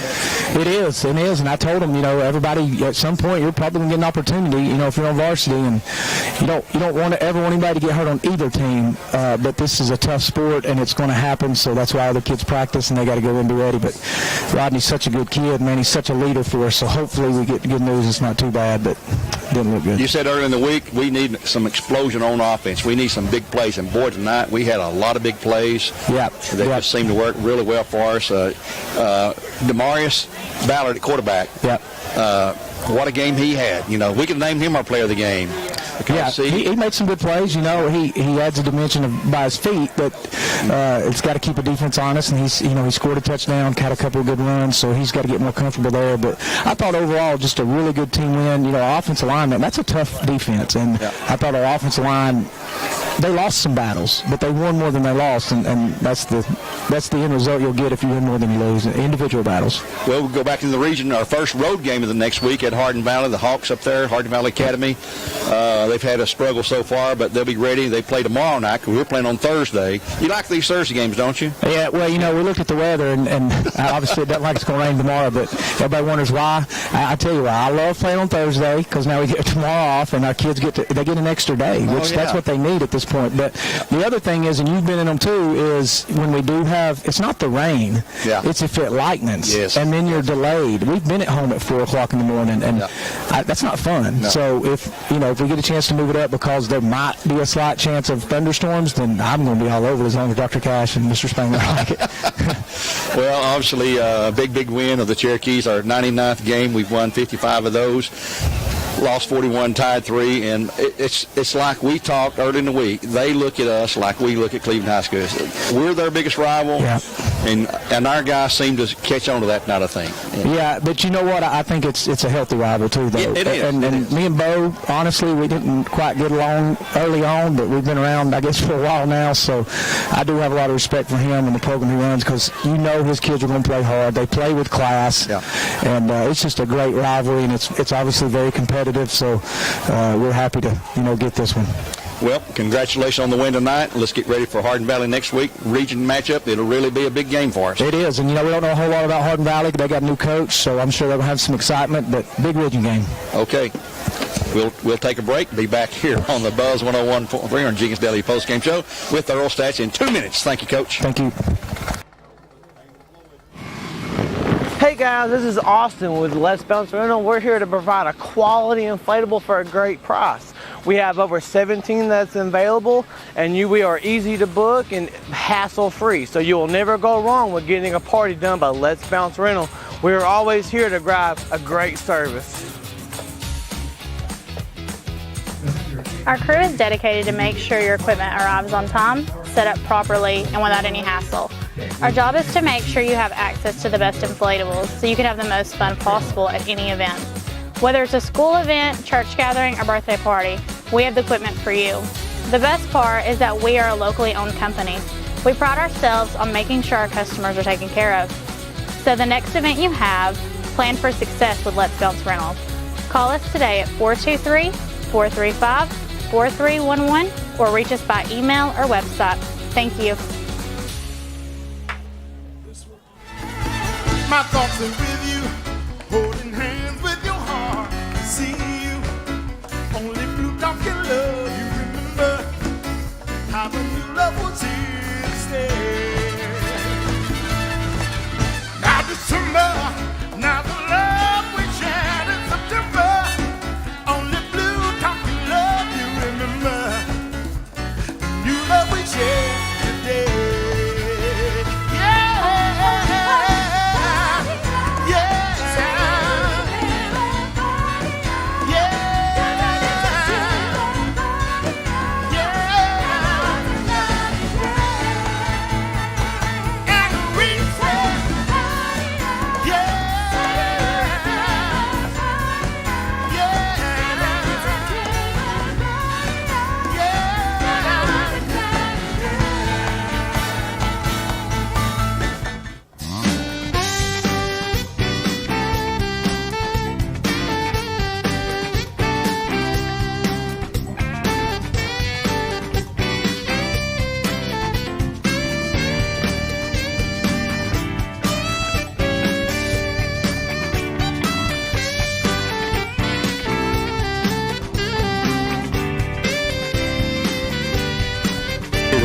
Bear Stadium on the Buzz 101.3, where all our games are supplied by Wholesale Supply Group. We're in the Jenkins Daily Postgame portion of the program, and you just heard Brian interviewing Jarius Rogers, our Dale Hegan, our player of the game, and that's justcalldales.com for the website. And our player of the game was J. Allen Terry's, how many yards, Earl? 78-yard run. That's our player of the game, brought to you by Medical Center Pharmacy. They have all of your vaccinations as well as COVID testing. Medical Center Pharmacy at medicalcenterrx.com at north of Coy Street in Cleveland. Earl, are you ready to give us some stats there? Yeah. Give us our post-game stats, brought to you by Remember Me, Cleveland's first assisted living and memory care neighborhood. All right, Gary, real quickly here, the Bears ended up with 12 first downs. McMinn won the first down battle. We'll give them that. 13-12. They had some long drives there, and the Bears had one long drive, but they ended up with 13 first downs for the Cherokees, 12 for the Bears. The Bears put some rushing in the second half on the board. 184 yards total for the game in the ground game on 39 offensive carries. McMinn right behind in the number of carries, 38, but they worked it for 240 yards on the ground, 203 of that in the second half. In the passing department, Demarius Ballard, 8 for 12 on his debut as the Bear quarterback, 8 for 12, 237 yards, no passes intercepted. 4 of 7 for McMinn County for 63 yards, and Gary, it just dawned on me, I didn't really pick up on this all through the second half. They did not attempt a single pass. They strictly kept it on the ground the entire second half. So the first half stats in the passing department, 4 out of 7, 63 yards. The passing game, thanks to those big hitters to Jarius Rogers, the Bears gained 237 yards through the air to 63 for the Cherokees. So the Cherokees won a slight edge in the ground game, but a decided edge in the passing game for the Bears. No fumbles in the ball game at all, and no interceptions at all, so no turnovers there. 4 punts for the Bears, and that was off the kicking of Skylar Perkle, replacing Jackson Wilson. He did a good job, 34 yards on his kicking average on 4 punts, and 7 punts by the Cherokees, Spencer Sullins, and boy, did he ever do a good job. 42-plus yards on his average. He had 1 in the second half for 55 yards. So he does the punting. He's consistently 40 to 45 yards on his punting game. He is an excellent field goal kicker, extra point man. So Spencer Sullins will be playing for somebody. He's an excellent prospect, folks, in the kicking game. And recapping the second half after the Bears led 21-3 at halftime, Ballard to Rogers for 73 yards for a touchdown, 80-yard drive in 3 quick plays. Grant Haney tacked on the extra point. The Bears had a comfortable lead at that point, 11:09 in the third quarter, 28-3. Caden Hester brought the Cherokees back on an 81-yard drive in 7 plays. He scored himself from 29 yards out, Sullins for the extra point, and it was 28-10. Then the Cherokees trying to get back in the ball game at the 4:07 mark of the third period, scored again on a 41-yard run by Cody Thompson. The extra point was tacked on again by Spencer Sullins, and the Cherokees were within 11, 28-17. Bears would have no part of them closing the gap. They came back on an 80-yard drive in 6 plays. Demarius Ballard taking it on a 4th and inches play, and again Grant Haney tacked on the extra point, 35-17 Bears. In the fourth quarter, again, the Bears had their best drive of the evening, a 70-yard drive, 15 plays, ate up a lot of clock. In fact, they ate up 7 minutes and 11 seconds, over half of that fourth quarter when they needed to. Demarius Ballard scored from 3 yards out. Punt was added, the PAT was added by Grant Haney, 42-17. And then the final score for the Cherokees, Cody Thompson, 13 yards, kept a 71-yard drive, 10 plays, kick again by Sullins, and that's where we have the final score, Gary, 42-24, Bears. Well, there you have it. Game tonight, the Bears win it 42-24 to go to 4-0 in the year as a 9th-ranked team. And our player of the game, Jarius Rogers. The play of the game, Jalen Terry, 78-yard touchdown run. Jarius Rogers, the play of the game here on the Buzz 101.3. That's been our Jinx Daily post-game show for Brian Grisham, doing a great job on the sidelines. Earl rolling here in the press box with me, Gary Omby. We're going to say so long until next Friday night. We'll be going on the air at 5:30 from Hardin Valley Academy, our first road game of the year. That'll be a big region game for the Bears against the Hawks up there in the Knoxville area. Until next time we'll say so long. Until then, God bless and go.